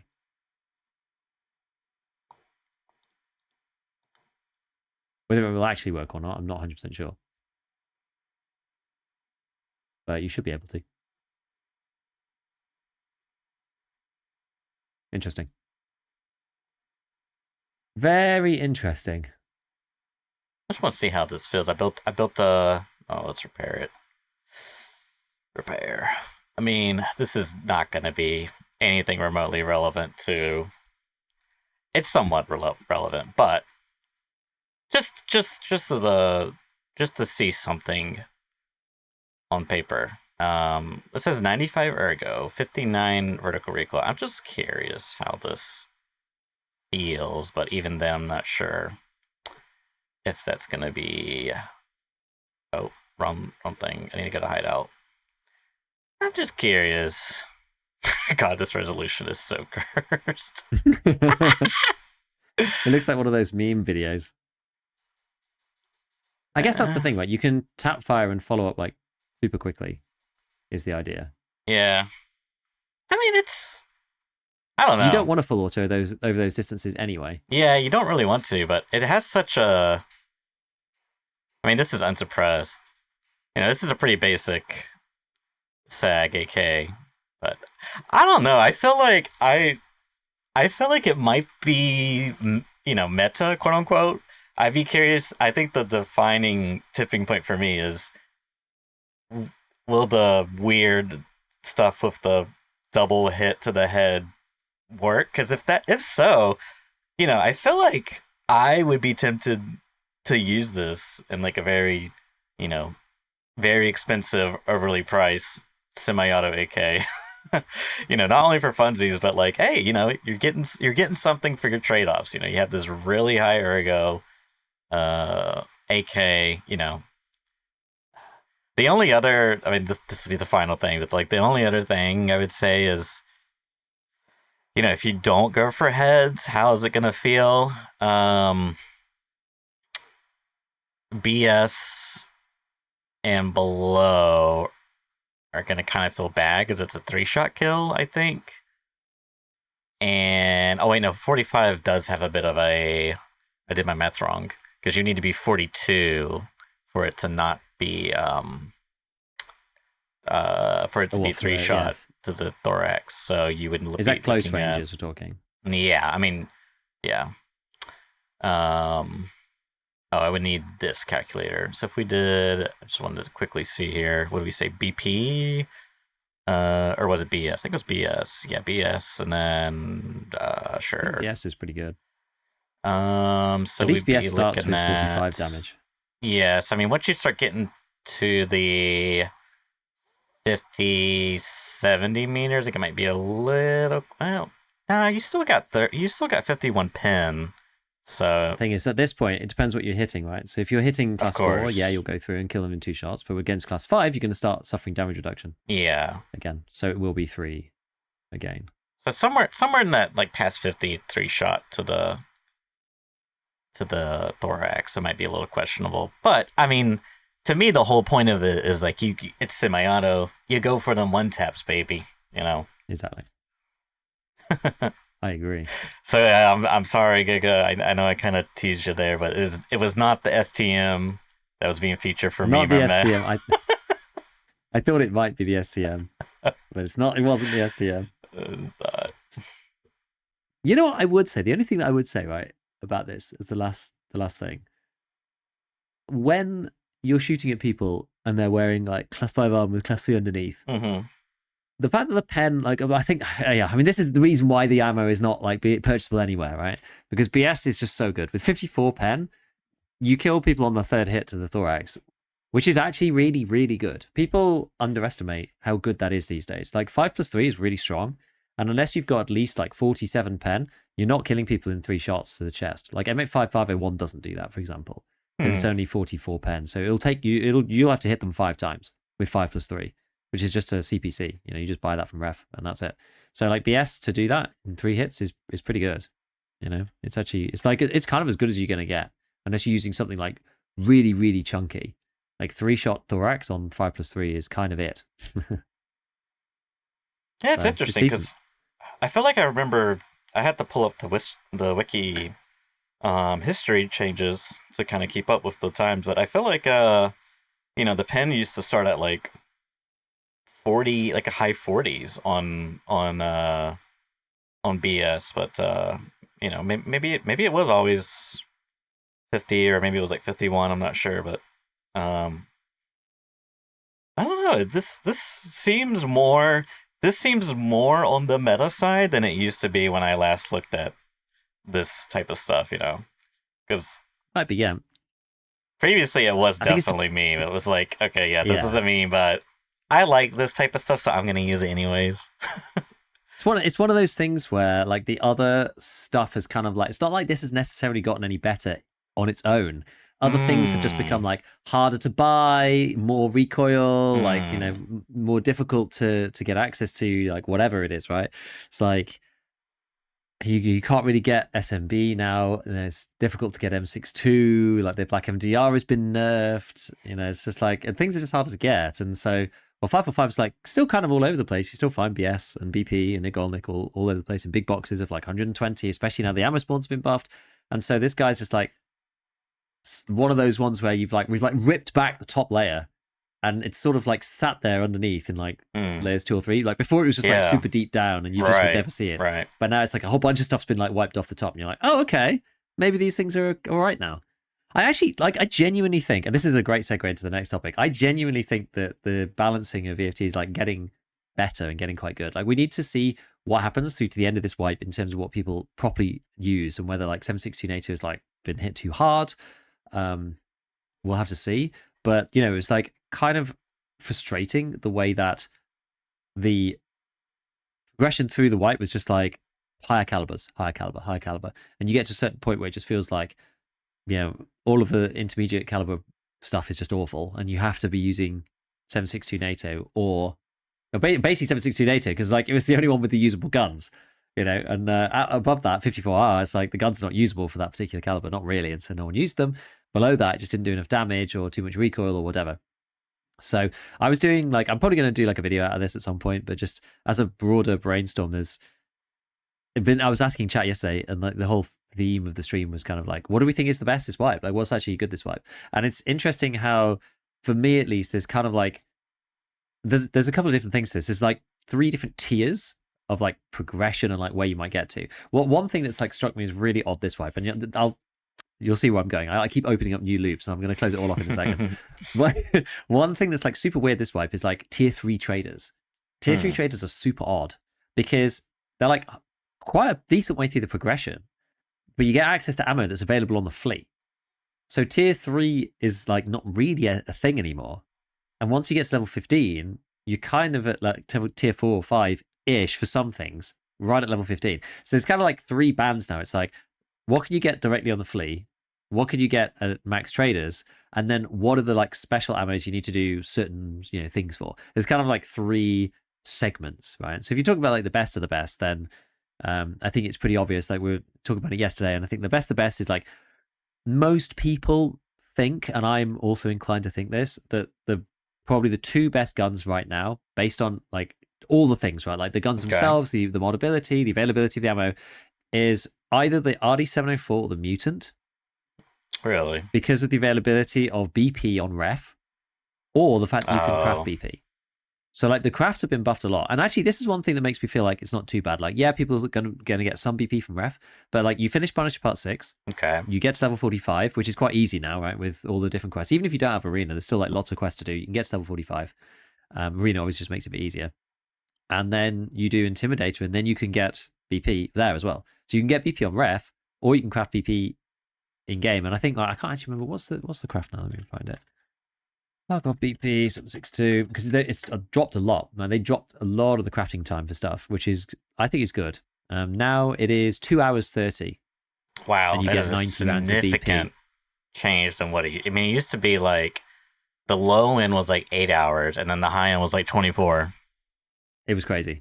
So like it's really really low now. So even if you don't have arena and you don't have ref 4, you could still get BP if you like level up and do stuff, right? And like yeah, they're much, as Ash says in chat, crafts are much more competitive with the trader reset, right? Like 2 hours 36 is like shorter than some trader resets. So and you get 90, which is not lots, but like it's enough. It's okay. It's competitive, right? It's not like the craft is like way better. I mean, obviously ref still seems like pretty good because what is his one? I still think, I've said this a billion times, that they need to get more expensive. Like a pack, you can only buy, in fairness, you can only buy 4 packs, I think, of BP.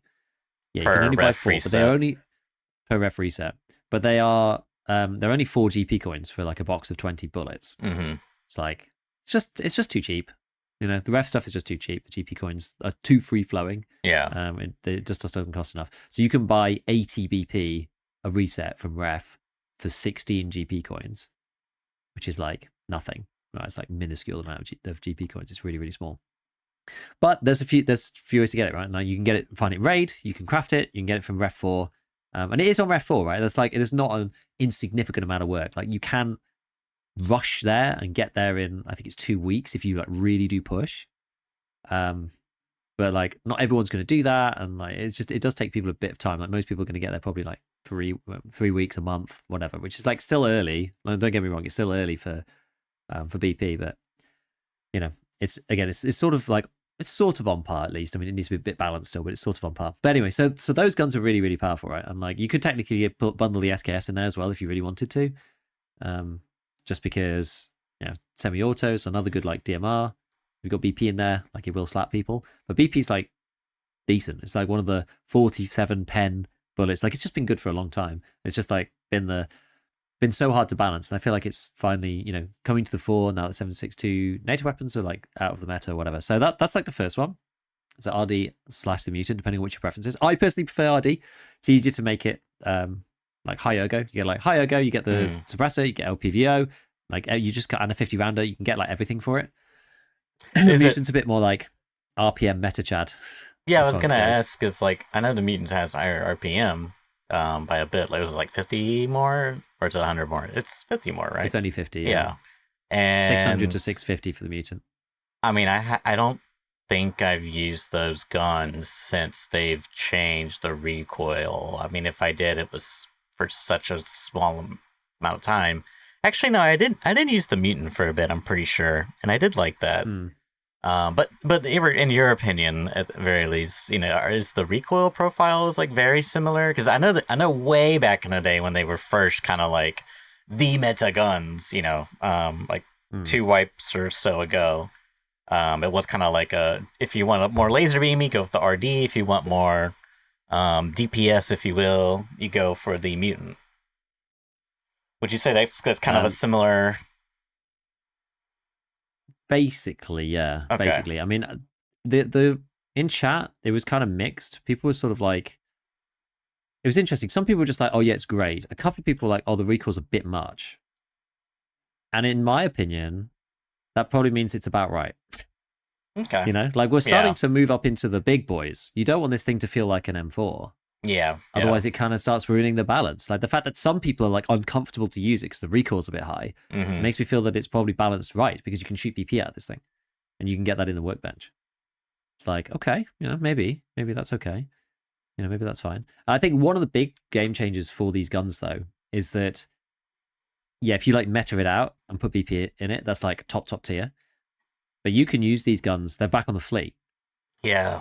so they're not banned now. So you can buy them on the fleet. Like if you find BP as a just 15+ player, you can go and buy PP off the flea and put it underneath and use it as well, which is cool. Not necessarily recommended, but because you can just buy like a 104 or something. But like you can do it if you want. You could do it, yeah. How much of Which a is kinda neat. premium would you have to pay? Do you think? A mutant. Do you I have mean, a? mutants are really expensive. Are they? So mutants are like 140k from Skier. Yeah. So it's they're pretty expensive anyway. Yeah. So on the flea they're like about the same price, 145. Okay. The next one that's not broken is like 157. The this one? I mean, this one just needs a few bits on it. Actually, it's just needs a few bits. So like 144, 145, 155, 157, and then 180. It's not too bad. I imagine if The you want to RD like deck it out with all the fixings like the RSS, can you still put the RSS handguard on it? You can on the long version. Yeah, Yeah. and you need the long barrel. I need to recheck the mutant and actually see, because like I mod the RD all the time, but like I don't usually play the mutant. I normally play the RD. I actually can't even buy the mutant. I think you need to do. Do you have to do bullshit or something? I think you have to do the quest bullshit. I haven't done that one yet. This one. And then it's 140k. Whereas like the RD is only 100k from a mechanic. Interestingly, they're actually cheaper on the flea than on mechanic. So there's one here for 80, 90, 100, and then 115. Although that's got all sorts of stuff on it. That's probably too cheap. And then 127, 127. So it's like they're kind of around the traded price again. It's not too bad. But like the RD is like easy to mod, right? You just like 4 grip, suppressor, change the stock, change the pistol grip, add a scope. That's it. It's like super easy. I love that the default stock is worse than the wooden stock with the butt pad. It's my favorite. It's so funny. Yep. I know it's good. So yeah, so like it kind of works like whenever, right? Like I feel like 762 is in a good place. Like it's solid. Yeah, the recoil's a little higher. Yeah, it's like kind of annoying to go suppressed. Like if you go unsuppressed, you can get some like really cool builds. I was using the 104 unsuppressed. I did a whole video about that before, and like using PP bullets. And PP is good. It's like it benefits from that thing of like BP is like awesome. It's like top end. Probably meta this wipe. But PP is also really good. So like if you don't have loads of BP, you just put PP under it. Like people are like unironically using PP in these things anyway. So like if you run out, like if you run through your mag and you're still hitting them with PP, well, it's still really good. It's like probably the best ammo you can get on the flea, in my opinion. What pen actually is it? I forget. PP? Let's see. Is it 41? I want to say it's 41. I'm pretty sure it is because I remember thinking about it at one point and it was like right in the middle of the two. Yeah, it's 41. 41 with 59 damage. Which is pretty good. Which makes sense why it's on the flea in the first place. Because it's 41 is like just under the threshold. Yeah. Just literally. Like one more pen and it wouldn't be on the flea. So it's like right there. I mean, because of the downsides to the weapon, it's not like busted early. Yeah. Like it's good, but there's like other contenders, you know? Yeah. I don't know. Like I feel it's a kind of balance. Like I don't know. I'm enjoying the weapon balance this wipe. I will say that. I'm actually enjoying it. So that's enough about those ones. So there's a lot of choice in that. You can get like basic stuff. As I said, like previously to chat and things, but I'll like say it here just to kind of close that part of the conversation off.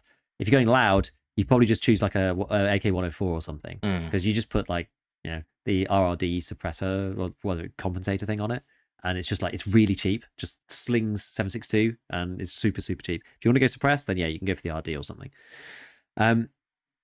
The other one, again, it's a kind of ref thing. Unfortunately, this one's more of a ref thing, which is the SR3M VSS Val. Oh yeah, I haven't heard anything about that. Yeah, and it's because of SP6 on ref 4. you can technically buy SP6. Some people in chat were just like, oh, just do capturing outposts. The quest is really easy. And I was just like, there's a difference between like easy.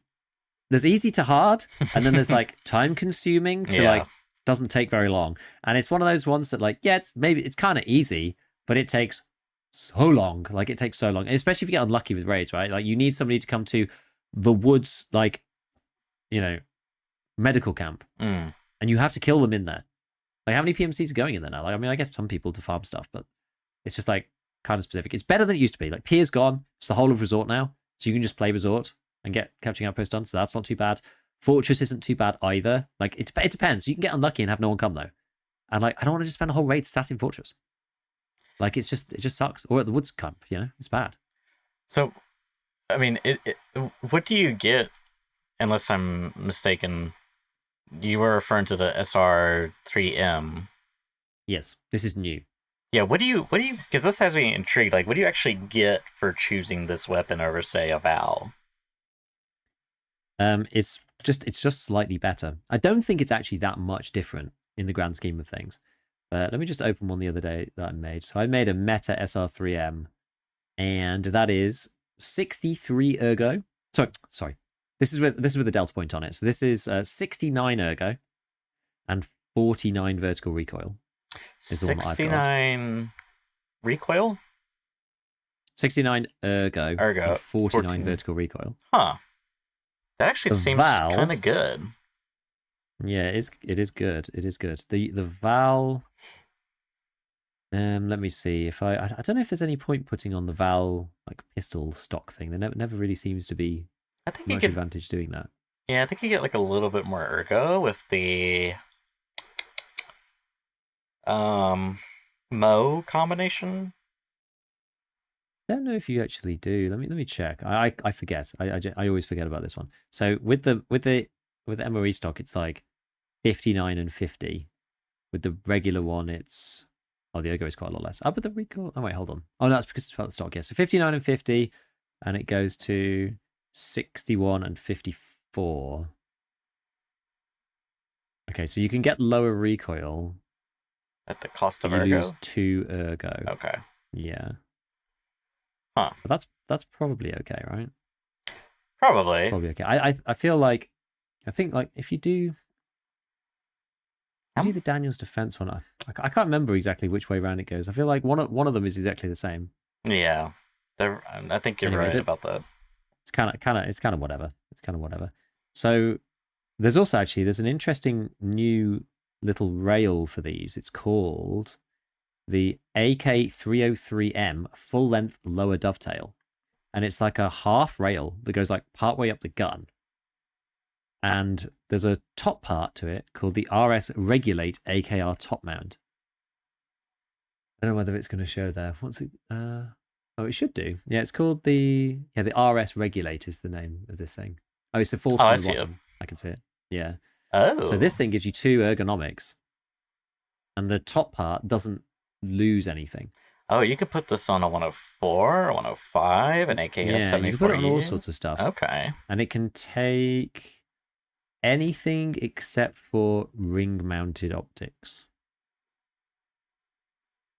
Although you can do the QD Picatinny riser if you want to do the old trick for it. But you can put the Picatinny riser on and then put a ring mount on that. But either way, if I build this exactly the same,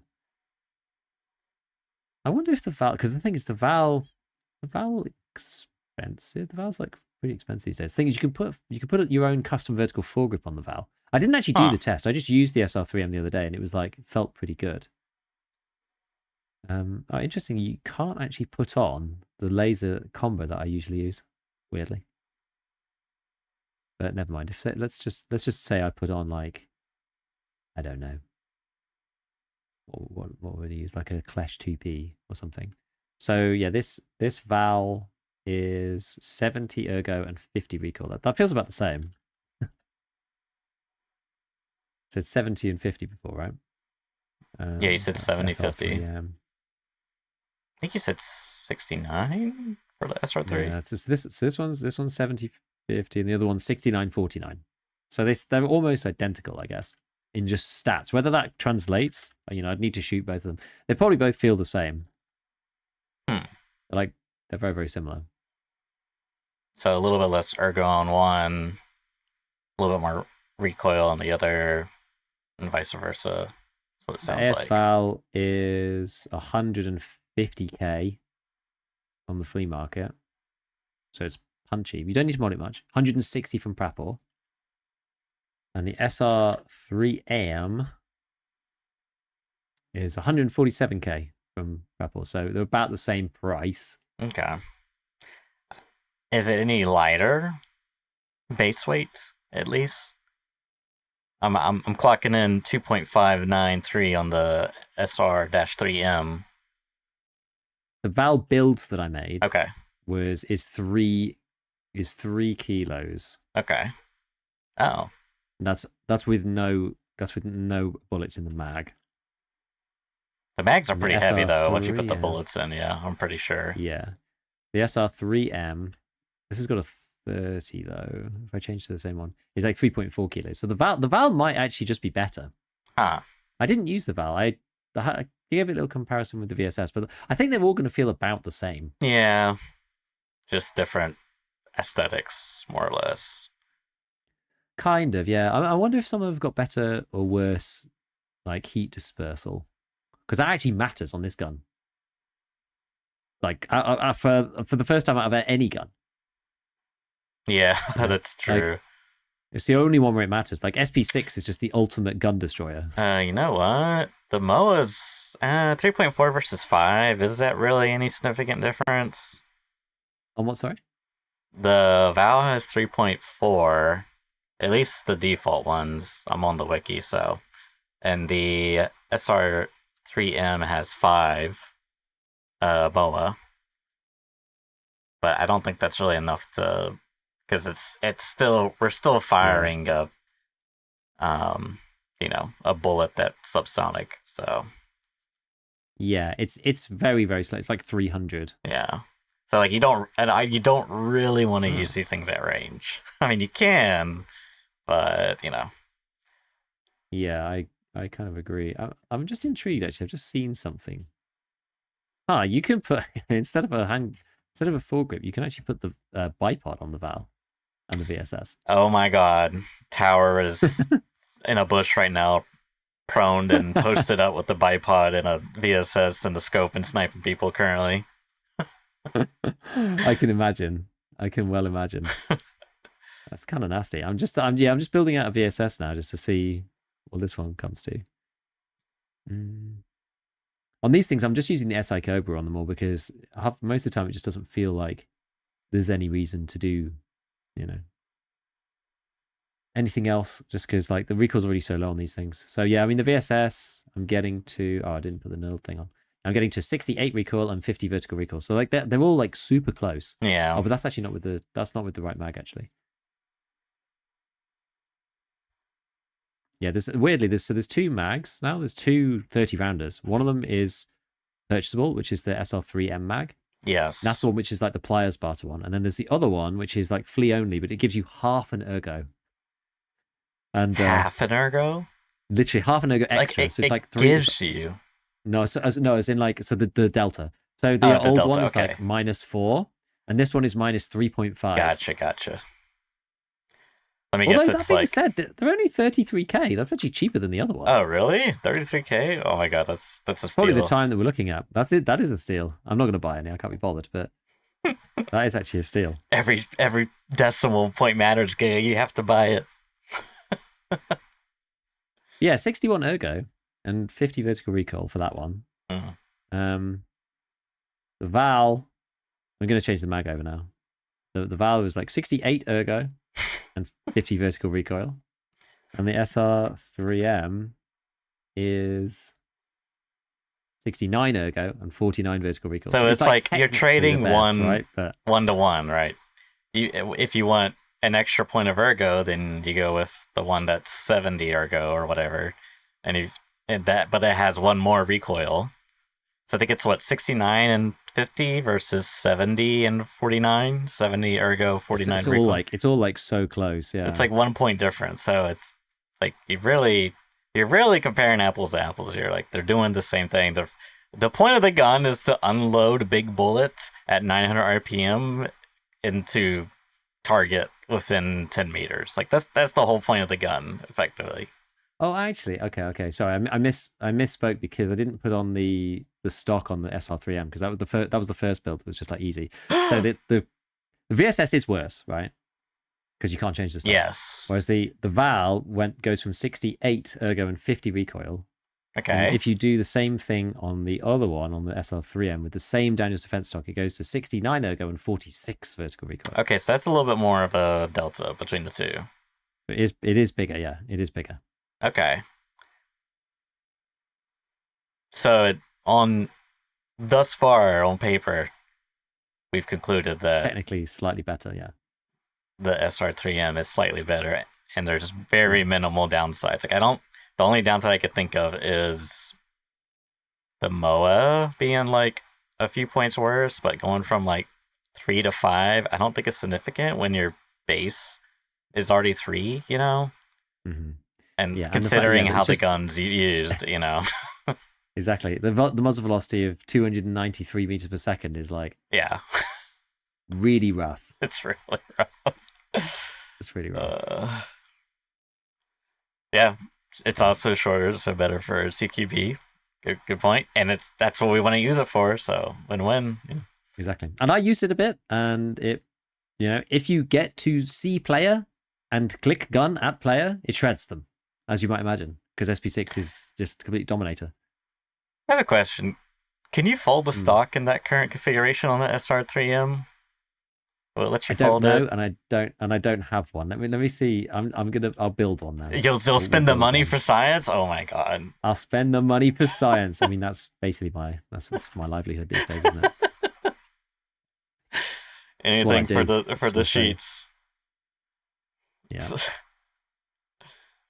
Because I know. Well, let's see. I'm always intrigued to see if there's any other. You can't? Okay. It will not fold. Okay.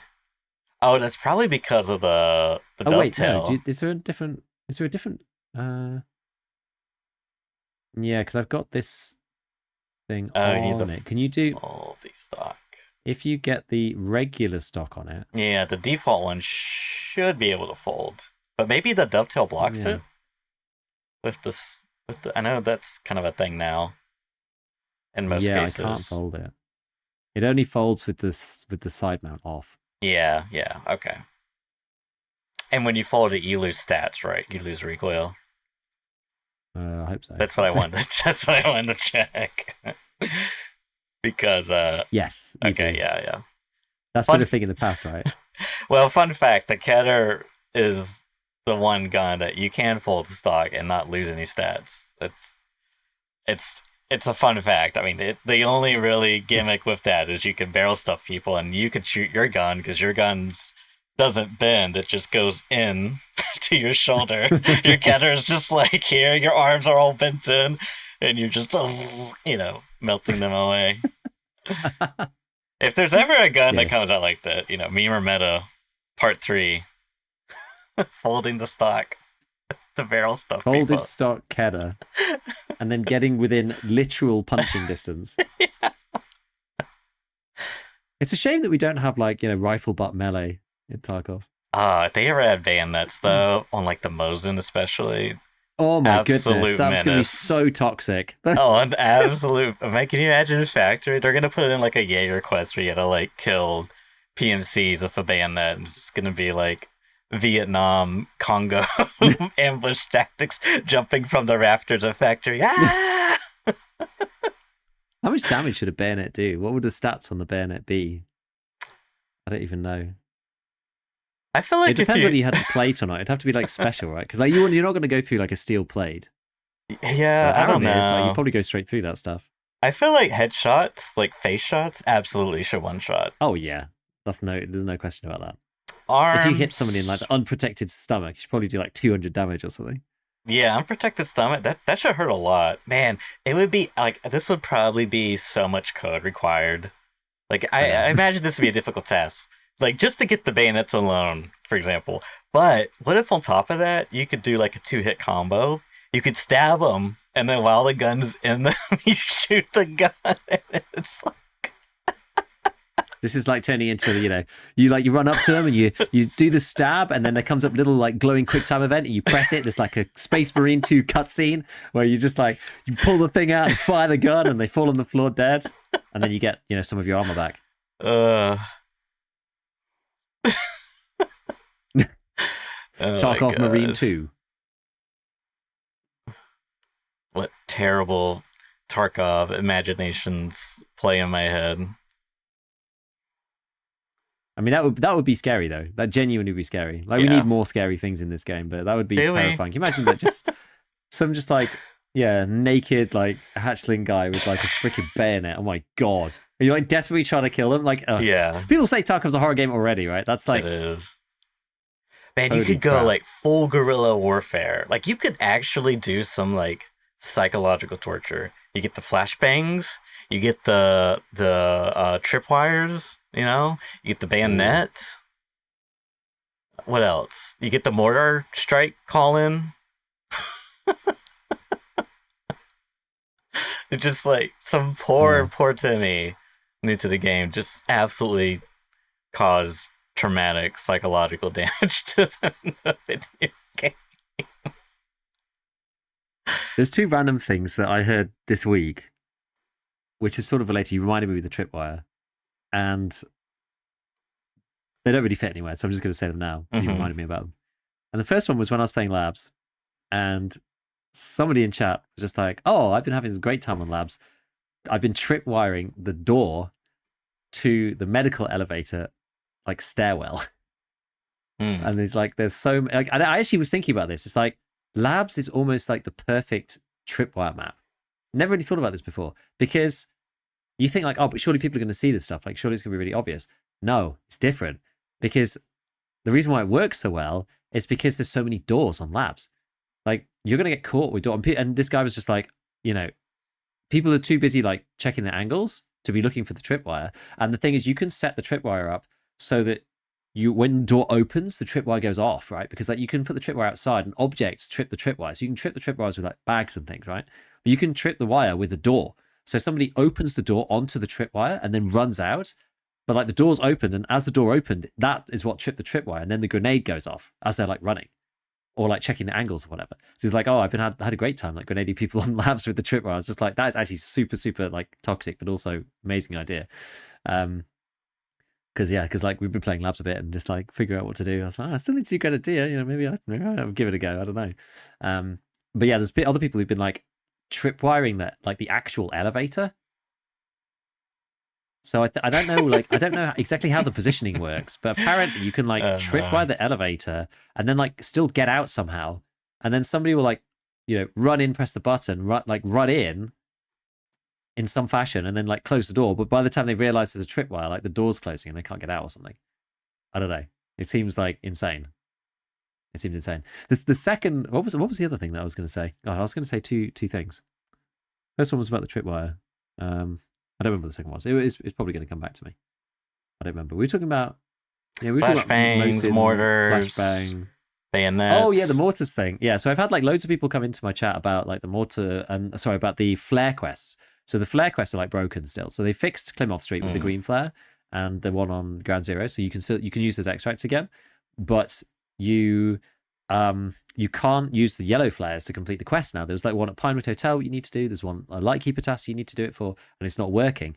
And there's like a really random thing. Apparently Airwing found this out, which is that like I don't know why it's not working for the yellow flare, but it does work with the blue flare of all things, right? And the blue flare is the one that calls down the mortar strike. So if you have blue flares left and you're trying to do those quests, apparently you can complete them with the blue flare, which is like absolutely insane. It's like complete the quest and the mortar strike's about to land on your head, but it does work supposedly. Like what I don't know what kind of spaghetti code that is, but it just says use the yellow. If you use the blue, it works. If you use the yellow, it doesn't. But obviously you get a mortar strike called down on you for completing the quest. Just kind of nuts. I don't even know how that works in the code. It's crazy. It's crazy.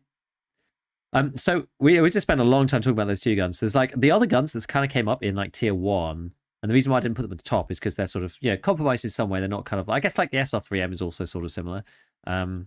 But a lot of SMGs, MP7, the Vector, and the MCX all came up. I mean, I call it, the MCX is sort of a hybrid, right? But those are kind of the other things that people were really thinking were quite good. The MP7 is sort of reliant upon completing import. So you do all of the farming quest line, then you have the VPX and the other thing, or the RFID reader, and then you get FMJ. So that does take a bit of extra time. The MCX you kind of need to get to Peacekeeper 4, and then you get CBJ, and you can use that. And CBJ is pretty good. And then, but the interesting one about the Vector is you can buy 45 AP on the flea. You can buy the Vector on the flea. So in theory, you could use the Vector whenever, like after getting the flea market. I mean, it's going to eat rubles. It's kind of crazy. You can buy 45 AP. Right off. Because it's only 39 pen. I mean, it's got to be like, what, 2K per bullet? I would, well... Let me check. Well, because people flipping, no? So... Yeah, people do be flipping. Because people do be flipping. They be bolting out there. It's $6 a round, isn't it? So it's technically $5.38 if you buy it from the trader. It's 940-ish on the flea. So but it's about the same price as the trader. Well, that's actually a lot more expensive reasonable. on the trader. But I mean, you are like, when you think about it, I mean, you are paying, 1,000 rubles for a round that has what, 30, how much pen did we say? 30, 37, 39. Okay, well, I mean, 39's, I don't know. 38. Sorry, I tell a lie. 38 pen, but 66 damage, though. Yeah. It could be something. And if I was out of the Vector at 1100 RPM. Yeah, I mean, it definitely could be something. And that's what makes it good. Yeah. Yeah, so I think like that's the one that was interesting to me from what people were talking about, because I hadn't really considered it particularly strongly, but when I realized like, you could just buy this thing. Like, you're level 15, you could just buy it. And the ammo. Like, it's mad. Like the MP7, you have to do in theory, the MP7 you can also buy off the flea as well. So that one is JSX. Let me see. I know we're kind of like later into wipe. Yeah. But I don't know. I just feel like it's a little unfortunate that the economy is the way it is right now, because now that there's less regulations on like weapons, for example, and even ammo is like kind of been a bit more streamlined in terms of regulations. But like, as of right now, what, 2.5 months in, 3 months? I don't even know where we are. 2 months-ish. About 2, I think. Because it was like August. Yeah, so about 2 months. Late August. Tracker. Yeah, it's been 59 days. I mean, it just sounds like a lot of these prices have stabilized to like the floor of what you would sell them for, that being the trader price. Kind of. I mean, yeah, a lot of the good stuff is still more expensive. So like those ones at 900, I think the trader price equivalent is like 720 rubles. And so people are selling it like 940. So there's a 200 ruble premium. M856A1 is still about 1,000 rubles. Yeah, so it's only $4 from Peacekeeper, but it's still 1,080 on the flea. So like that top end, 37 and above, has kept its premium for now, at least. I wonder whether there's a push and pull about like early wipe. People want to make money. People are flipping 855. Everyone's wearing class 4. It's still a good ammo. Then people get to the like level 4 traders. They've got their maxed hideout. They're making tons of money. They actually now don't need to flip much now. Yeah. So people will like lose interest in flipping stuff because they can't be bothered. And so it sort of maybe is keeping these things expensive. It's like it's interesting. But like, is 200 rubles really a premium? I mean, it is, but like, what percentage of that are we talking? We're talking like what, 20% premium? I mean, you're right. You're right. It's not much. What about M856A1? Is that still got like a fair premium on it? Yeah, so 56A1 is like 1,100 rubles and it only costs like $3.50. Okay, but that's like pretty hefty. It's like nearly 3 times the price. Yeah, that's a pretty decent premium. Yeah, but like, I don't know. It just feels like in some of the more previous, this is probably just bias or whatever, but it just seems like some of the more weapon parts are where like like especially I bet actually, I bet if you look at like a traditional meta M4 part, um, like the handguard, the SII. QDC, yeah. What's the premium on that? Yeah. I mean, that's gotta be. So they cost 76,000 from Skier. Their cheapest price right now is 86k. Hmm. So that's basically What's flea market fee plus, yeah?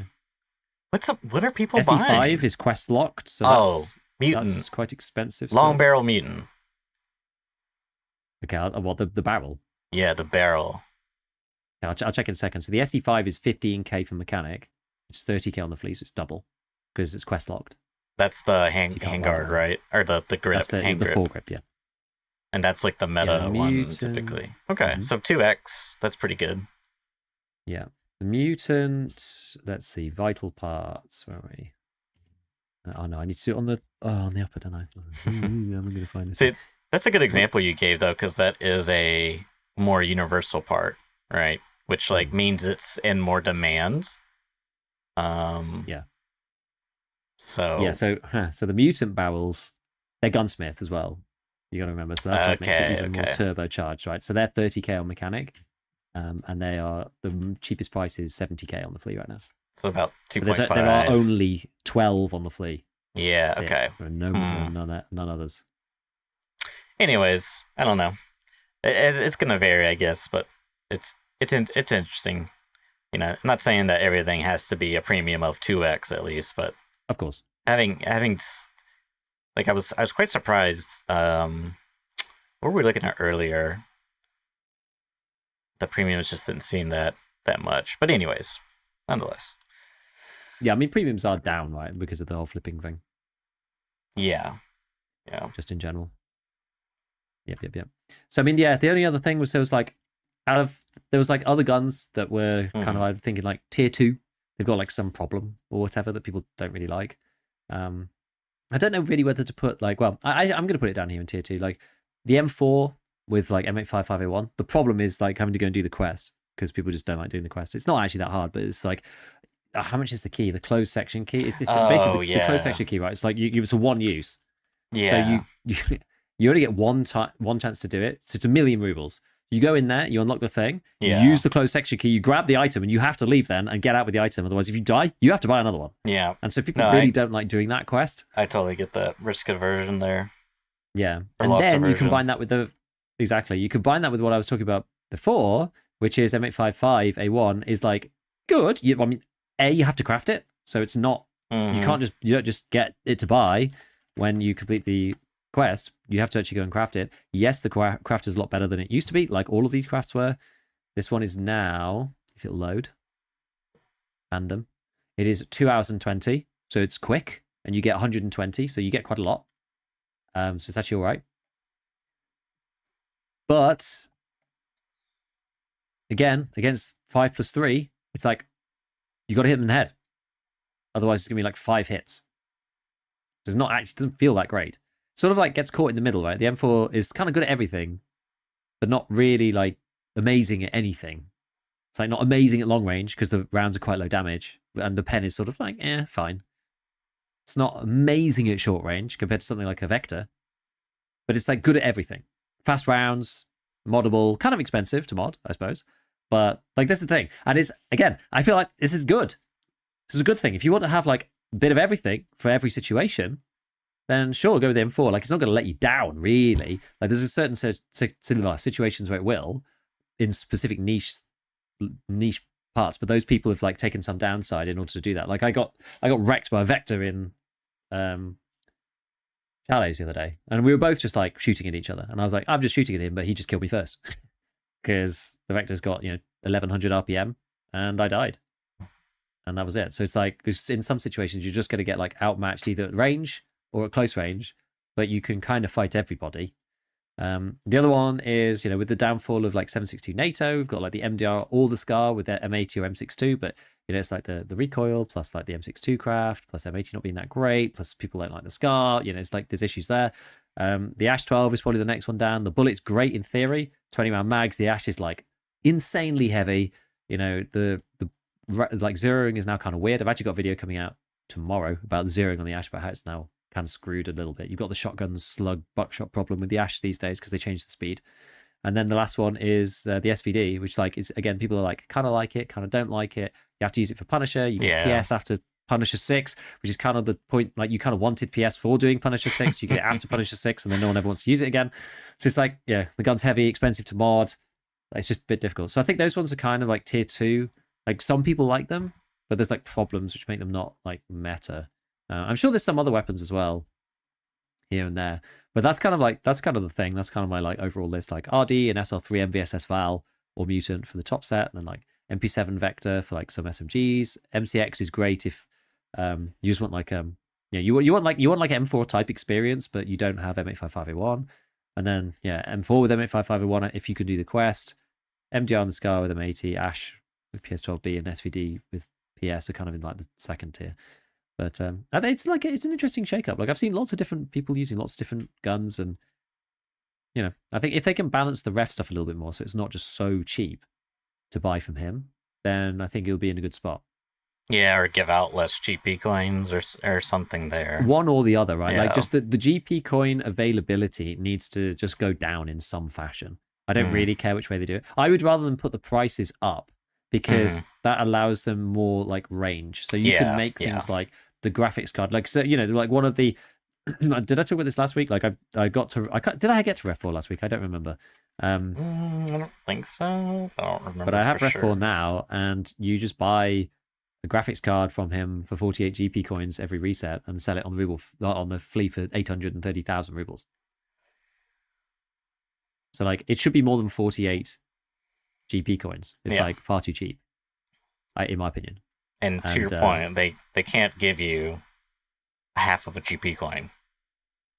Exactly. So there's some stuff on there that it should be cheap and is cheap, but some things just need to go up. I think like because they could leave the rest of them kind of how they are. Yeah. There's just like certain set items that I think just need to go up. It's things like the ACPC. It's like the Osprey Class 4 is 20 GP coins. And then the AACPC is 22 GP coins. It is 2 more GP coins, 20 to 22, for Class 5 GAC plates, front and back, and sides. Yeah, that doesn't sound right. It just is like, it could be twice the price. It would still be good value. Yeah. And then these ammos, right? Yeah, it's like 4 BP, 4 GP coins for a box of BP. It's like, you get like 40 GP coins for a daily. You probably get like 100 and something GP coins a day if you want to do the dailies in Arena. So, or a box of 20 BP. Like, don't know. That seems too low. Same with SP6. 4 coins. I don't know. Like the rest of the stuff on there's not actually that bad, really, in the grand scheme of things. It's not too terrible.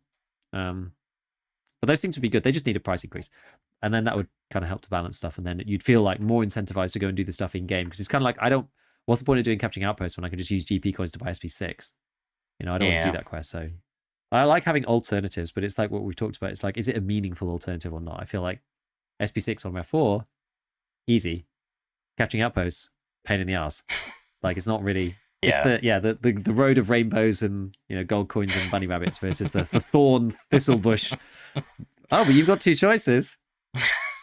Okay. Yeah. All right. Yeah. So yeah, there you go.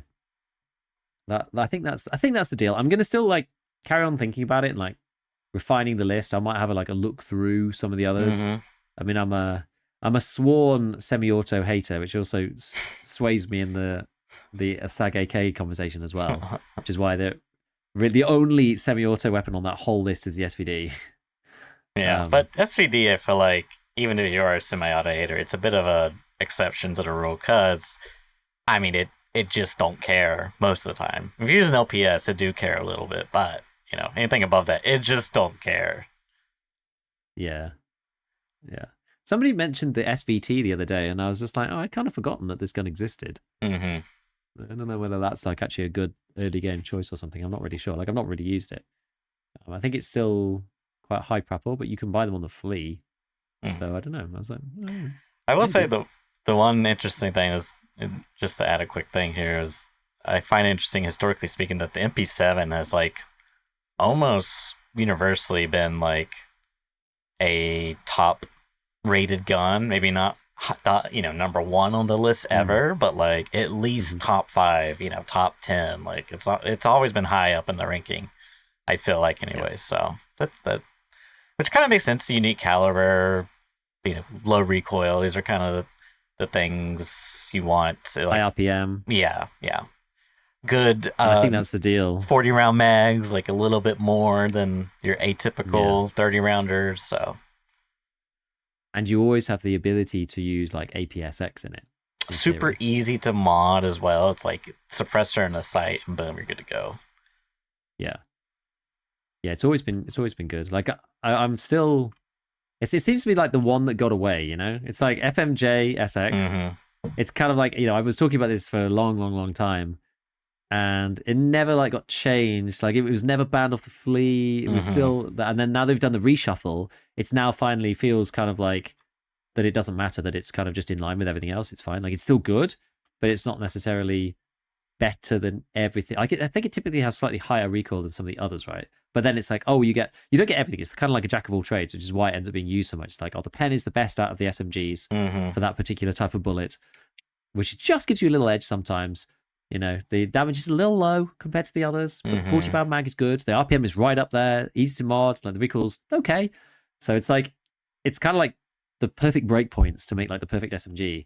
Whereas like some of the others, they've all got like issues. Some kind. It's like, the P90, like, oh, it's good. The recoil's really good, but like, it's kind of, the magazines are quite expensive. The suppressor's quite expensive. It doesn't really matter that much, but like, you get 50 rounders though, but it's full of SS190, which is like, it's okay. It's not like 37 pen out of the guns. It's like, it's all right. Also, And then God like, you try and forbid you have to repack one of pack those. them. Yeah. Yeah, exactly. Nobody likes repacking that thing. So it's Yeah. just the whole thing is like, oh my goodness. Um, and then there's some of the others. A lot of the other ones are just like, mag size limited, like the vectors Right. like that, 30 round mags only. So it's interesting. And then, yeah, I don't know. It's intriguing. And then the 45 vector, it's like, you have to basically use the 9mm vector is either AP 6.3 or PvP, which is now like accessible, but now the damage is super low on PvP because it got Mm-hmm. nerfed from 52 down to 44. Something's like serious nerf. And I fought somebody the other day using AP 6.3, and they just sprayed at my chest and they didn't hit me in the head, and then they died because it does nothing to class 5 at all. Yeah. Yeah. Like AP 6.3 is like useless against Yeah. class 5. We managed to like black out both my arms, and my chest was just like fine. I was like, no problem. So you have to hit them in the head with that. Yeah. So You it's have like, to. No, there really is no exceptions. yeah. So I don't know. It's interesting. It is interesting. Like the balance is feeling like there's no like one standout. Like people are using different stuff. It's like you can still get access to the spear technically, but you have to do Lightkeeper's like 10th task. And because of the tasks are kind of frozen right now because of this like weird bug where if you won't get Lightkeeper's next task, you have to wait. I can't remember. It's like 10 hours or something. And for some reason, the quest timer, people have like figured this out slowly. The quest timer resets if you die. Oh So wow. you have to like not play the game for Oh like my 10 god. hours and then go to Lightkeeper and hope you don't die on the way. And then pick up the next quest. It's the only way. And then I think some of the Wow. other ones are bugged or whatever. It's just like, yeah, it's a bit crazy at the minute.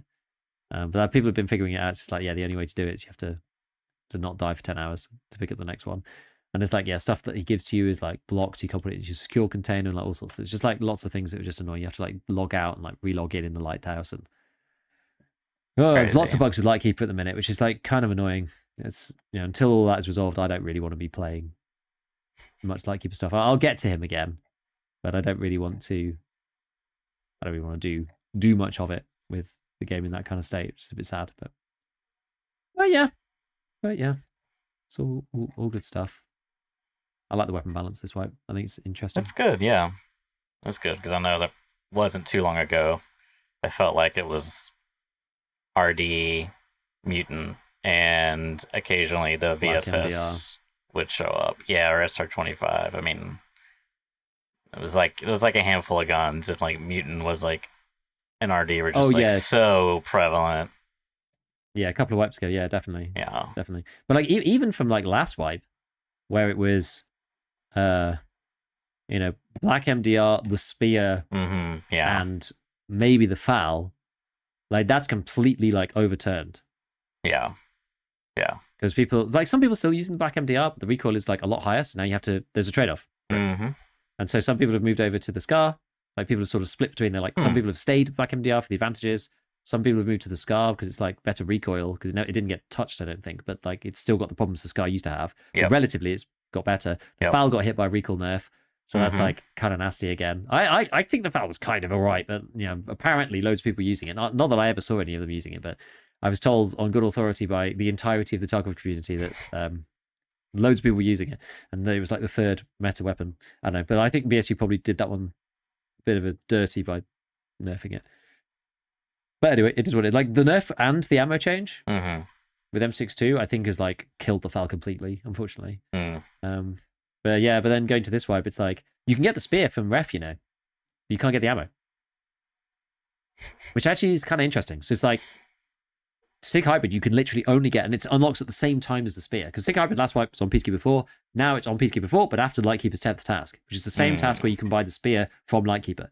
But you can get it from ref, but you can't buy the ammo. So the only way to get it is, I haven't found any. I haven't even found any spear ammo. Like if I found some hybrid, I'd probably run the spear from ref. Just give it a try. Yeah. But I literally haven't found any. It's like proper gold dust, that stuff. I know. I've got more Magnum AP for like 338 than I do hybrid. So yeah. I know. Like yes, it's an interesting one. We'll see what as it carries on, what ends up happening kind of in the end game. But I don't know about the 762 DMRs. I actually don't really know. Like SR25, RSAS, G28. Like some people are using them. Some people saying they were using them as well, like especially RSAS and G28's that kind of interesting one. And SR25 is cool as well. But I haven't used them myself really. Which kind of makes sense because M80 is much more restricted than previously, so it's feels pretty bad to use PPC. Well, even M80 itself is feeling pretty bad, I think, is the problem. And it's like, do you want to be shooting a tracer with it? Like, even if you get to craft M's, because where do you even get M62 these days? You have to complete some stupid sniping quest. I don't even know which one it is. M61? Or which? No, M62. M61 is like completely gone. You have to do, okay, maybe it's not too bad. You have to do wet job part 6. That's bolt actions to level 7. Okay. Just which reload the Mosin and it'll be fine. It's just one of those. It's just one of those quests. I just can't. I can't anymore. Just load into arena and with a sniper. Well, easy. I was thinking this. You could do that. You actually could do that. Easy. Although it'd probably still be quite slow. Yeah. And painful. I mean, I'm level 0 with bolt action rifles because they stopped it being a thing for like Tarkov Shooter 4 or whatever. You don't need to do that anymore. I just like don't use them. I just can't. I can't do that. I mean, I probably will, but I just don't want to. I don't want to bring in a baby Mosin and pack it on the way running up the shoreline to go grab some hard drive for. It's just permanently seared into my brain memories. All the baby Mosins and the recycling them and the insurance ditching them in the bush, picking it up the next raid so you can pack more so you can do the quest. It's like it's pain. Pain. Yeah. It is. It is. I will also not do those things. Yeah. I always love it when people are just like, hey, could you do a video about Shooter Born in Heaven? And I'm just like, no, because I don't ever do that quest. So, you're on your own, I'm afraid. Here's the video on Shooter Born in Heaven. Don't bother. Don't do it. Skip. Yeah. Go do something more meaningful with your life. That's funny. I do want to quickly mention before we wrap up that Steam is running a event. I don't know what you would call it. It's called Steam Next Fest, where developers. It's kind of like promoting developers who are working on games, future releases, and there's a lot of demos out for various games that you can download, play for the remaining of this week. I mean, by the time this goes out on Monday, I think it will be over. So, but I do want to mention a game that I like that other people probably have heard me up about a few times, that being a Super Vibe. This is from PC Games. Supervive has leveled up for Steam Next Fest and starts to prove it. Well, so there's currently a demo for it. It's kind of like another beta. They've done a lot of preparation for this Next Fest, so the game's actually like looks like it's like okay, this is looking pretty a little bit more polished. This was the MOBA like road light thing, right? MOBA Battle Royale. That was it. Yes, and it is something. I actually not play it this much. Unfortunately, we've side tangent. I don't even want to mention it because I don't. Anyways, what I did want to say was it. Interesting enough, so it's like in the top. Where was that paragraph that I had? Aha! At its peak, Supervive has reeled in 16K players, quickly earning itself a spot on Steam's trending games list. It peaked at 1,500 players in 24 hours. And they got like different modes. But the other interesting thing I thought was really interesting was on Twitch. Says it is also rivaling League of Legends on Twitch, clocking in at 100K viewers as opposed to League of Legends 150K with a peak of 125K. Giving that it's World Seasons, which is like League's big tournament seasonal thing, in quarterfinals.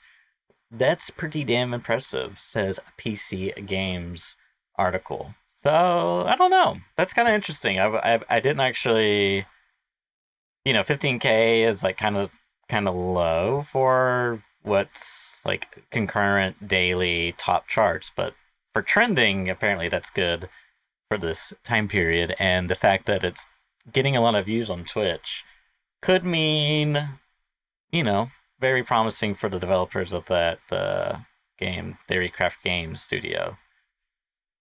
Interesting. Yeah. So, yeah, if you haven't tried it, I encourage you. And it sounds like a game you might be interested in or just want to have a goof around with some friends in a battle royale. It's funny. I mean, we did play last night and we like basically hot drop and died pretty much instantly because there's kind of a interesting, it's a bit different than your traditional battle royales because it has that MOBA element. So when you drop, it's like you're both level 1. Your team is level 1, their team's level 1, but there's creeps like around, like jungle creeps effectively. Mm-hmm. So like if you hot drop on them, it's like you want to actually not fight at level 1. Like you kind of want to get level 2, so that way you have 2 spells to use, whereas they only have 1. But so I don't know. There's like an interesting how it plays into like the 2 crossovers between MOBA and Battle Royale. That little like Venn diagram, them crossing over. It's kind of interesting how that plays out because it's like normally maybe you hot drop and it's like whoever picked up the gun first, or whatever. Yeah. It's like kind of similar, but you could depending on what you skilled and. Because if they're damaging the creeps and not damaging you, then that's kind of like free damage you can do to them. So I don't know. It's interesting. Yeah. It definitely is an interesting concept for sure. Mm-hmm. Whether I'll play it or not, I'm not sure. Yeah. I just don't even know if I have time, honestly. Yeah, no, especially not with the Satisfactory like. Yeah. The combination between that and people hopping in on Dota like. Quite a few evenings, like ended up playing more Dota recently than we have in a while, which is like nice. It's good. Yeah. But I feel like people are getting Satisfactory fatigue. There's basically like me and another friend who's still kind of like pushing on into the end game. Like everyone else is kind of like dropped by the wayside. It's just like the stubborn ones among us who are still going for it. I'm just there. We're trying to like build this nuclear reactor and that kind of thing. Now it's like some of the stuff gets like really complicated, but I quite like it. Like dipping in, I'm just like, right, what problem am I going to solve here? Going to like fix this thing or like increase production of like this thing or whatever. I feel like I've finally cracked it and like managed to break my Factorio brain and got into like Satisfactory brain instead. Because like just because of the way that the games function are just so different, like, you end up with a lot more bottlenecks in Factorio actually. Because something I didn't realize until a lot later into the game is that one of the big challenges of Factorio is that you have a lot of resources that need to be moved from point A to point B, just in whatever fashion, right? And you need to like think about that quite carefully. in Satisfactory, the belts and like the things that move stuff, they just have more throughput, I would say, on a relative basis than they do in Factorio. Like most, I've done like this sometimes when I've even set up like quite big production. I'm just like 16 separate machines making something, and I'm just like, oh, is this gonna like? I do a quick calculation, like, is this all gonna fit on the belt at the same time? And I'm just like, yeah, it does actually, with like 20% headroom. And I'm just like, that just doesn't really happen in Factorio. You have to like have like even the fastest belt just isn't fast enough. Do you know what I mean? And that's like its own challenge that you have to overcome. You have to run like, and this is where the problem is. You have to run like 4 belts at once. But then you have to like load balance them because otherwise one belt doesn't have enough in it. Like if you always pull off the left side, for example, one belt runs out. So you have to like load balance them and all this kind of like, it's all this kind of stuff. And if you haven't like set enough room in your base, then it's like impossible to do that. And the whole thing just becomes crazy spaghetti and it's just like death. But like, it's so much. I mean, I haven't got to the end game yet, but like so much easier in Satisfactory because the belts just run so quickly and run so much product through them that just you don't need like, there's trains and things in that game as well. I mean, maybe we'll need that later, but yeah, I still feel that the alternative approach of just like running a huge long belt will actually also work. Whereas in Factorio, it's like not really like you could do that, but it's not really practical because of the throughput that you require. Maybe there are some things in Satisfactory that's required for, but haven't really run into that yet. I don't know. It's interesting, but so yeah, I've managed to break out of that, and especially in like base design as well. It's like, okay, I'm like figured out kind of what I need to do. I think to like make things run nicely and stuff. It's taken a while actually. It's taken a long time to like unlearn and relearn.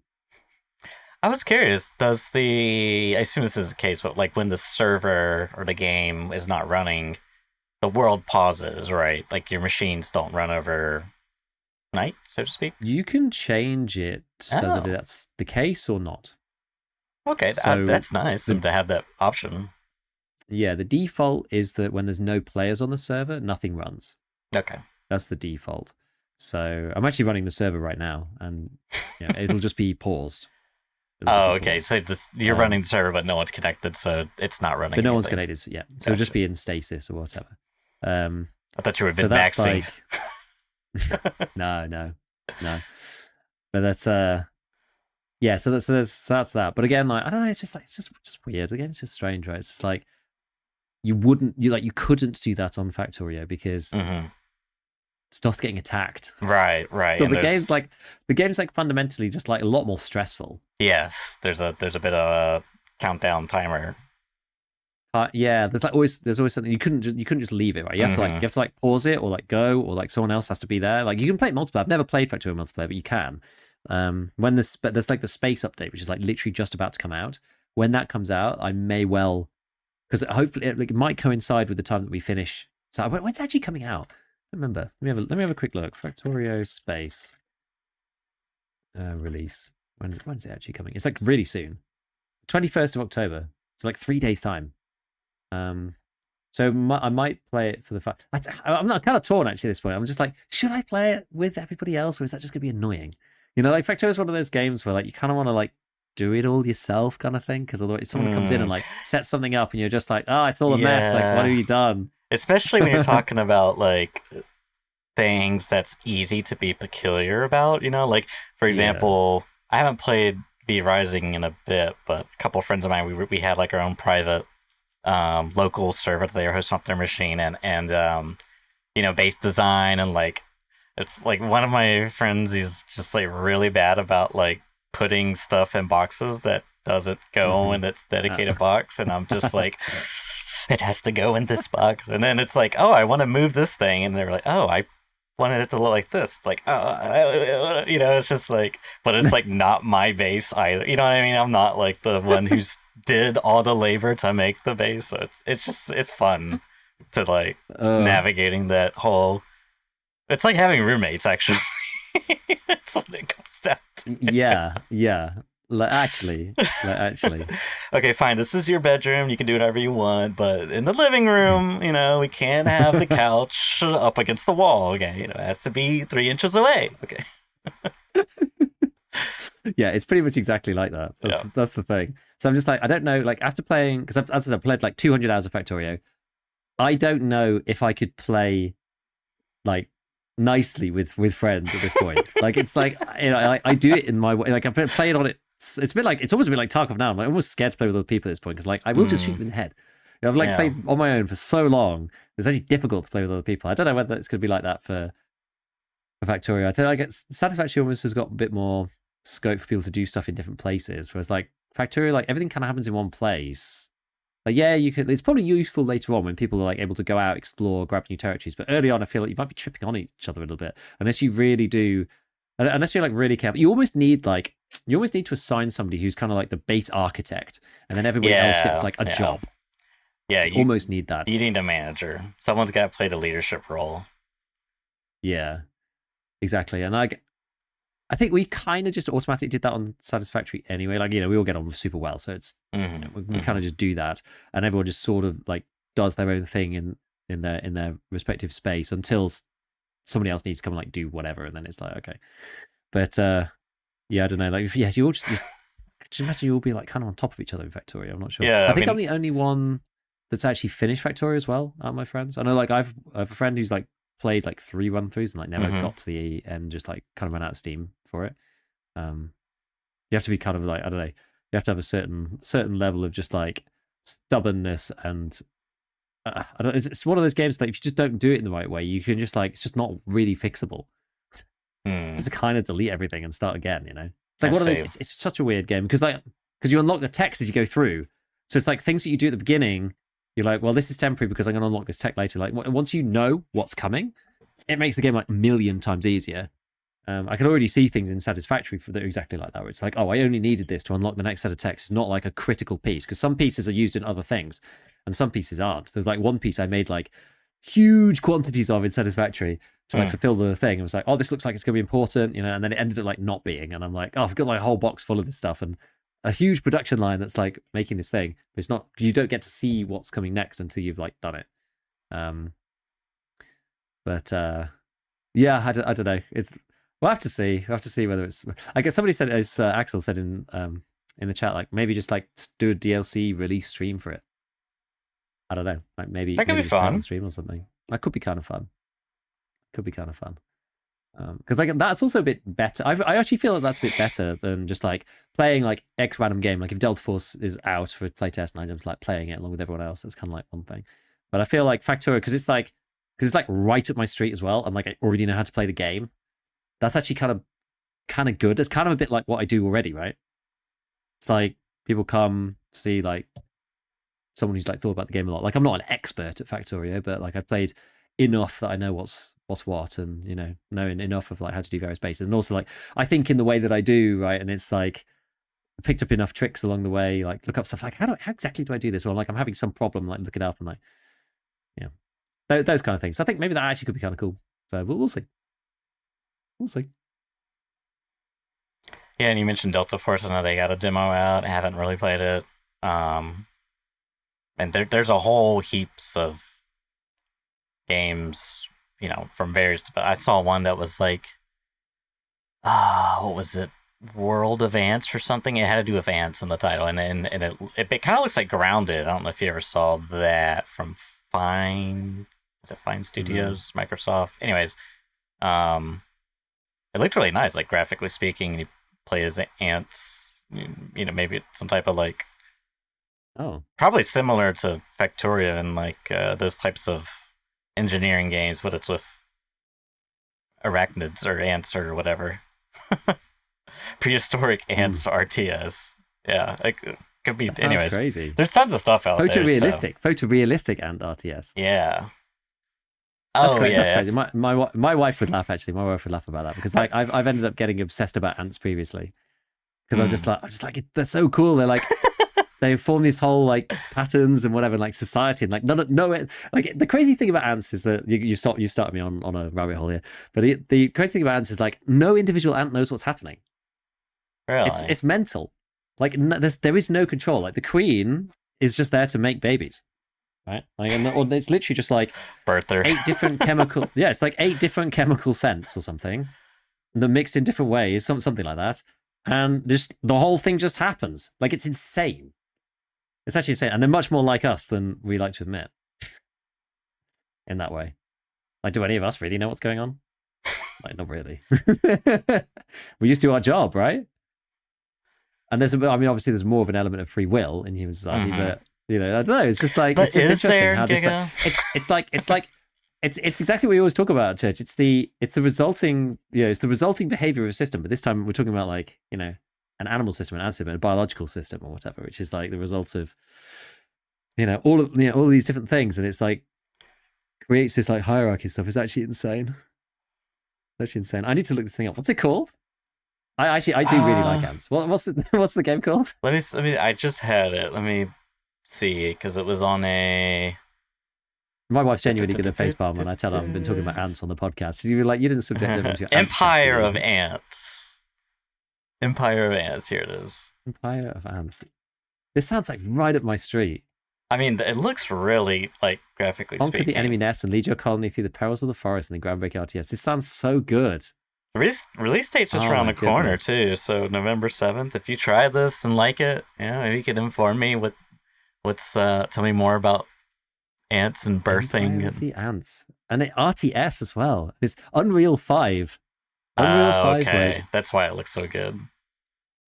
Ant RTS. Oh my god. This is the game that I've been waiting for that I never knew I needed. Too many bugs crawling on the screen for me. Too realistic. It's too much like grass. We might accidentally touch it, even just think about touching it. The only grass I touch is in VR. Ants main. Yeah, I'm gonna Ants main. Oh my god, what does this podcast become? First we're talking about psychological torture and Tarkov. Then we talk about existential crisis and our place in the world and how we're just ants not knowing what we're doing. Now, what's next? Get the demo? There's a demo? Yeah, that's the Steam Next specs. Oh, there's a ton of because that's what we were talking about. That's what we're talking about. Yeah. Oh yes, I got totally derailed by the ant chat. You really did. Now I know what your trigger word is. Just say ants and Giga's off in another world. Yeah, they're very cool. They really are very cool. That's interesting. I've never had like an ant farm. I've never actually owned like an ant farm. Yeah, me neither. To like watch them just like doing their thing. I mean, I'm used to the tropes of that, so I feel like it'd be put off where like, the ant farm breaks and then all the ants crawl out and then they, put eggs in your ears or something horrible. That's more like spiders. You're like an anti-anter. I don't know. Anter. Bugs are like pets, I guess. They're kind of like a pet spider. Like, no, thank you. No thanks. Yeah, I mean, I probably wouldn't do that, but pet ants might be a little different, but I still wouldn't. It's not really a pet. It's more like a sort of almost an experiment, isn't it? You're like watching this, like a social Giga playing God over here.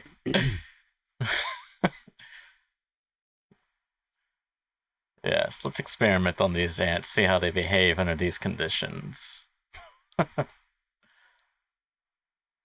Yeah, it's very, very good. All right. Well, as Giga consumes, I can see he's ant content. I'm like consuming ant content. I'm done. This is it. There's no more conversation now. We're done. That's it. We're done for this week. Mandatory wrap up. Giga's got ants to attend to. No, but seriously, thank you to everyone for tuning in as always. Appreciate you listening, and we will see you all next week. Catch you later.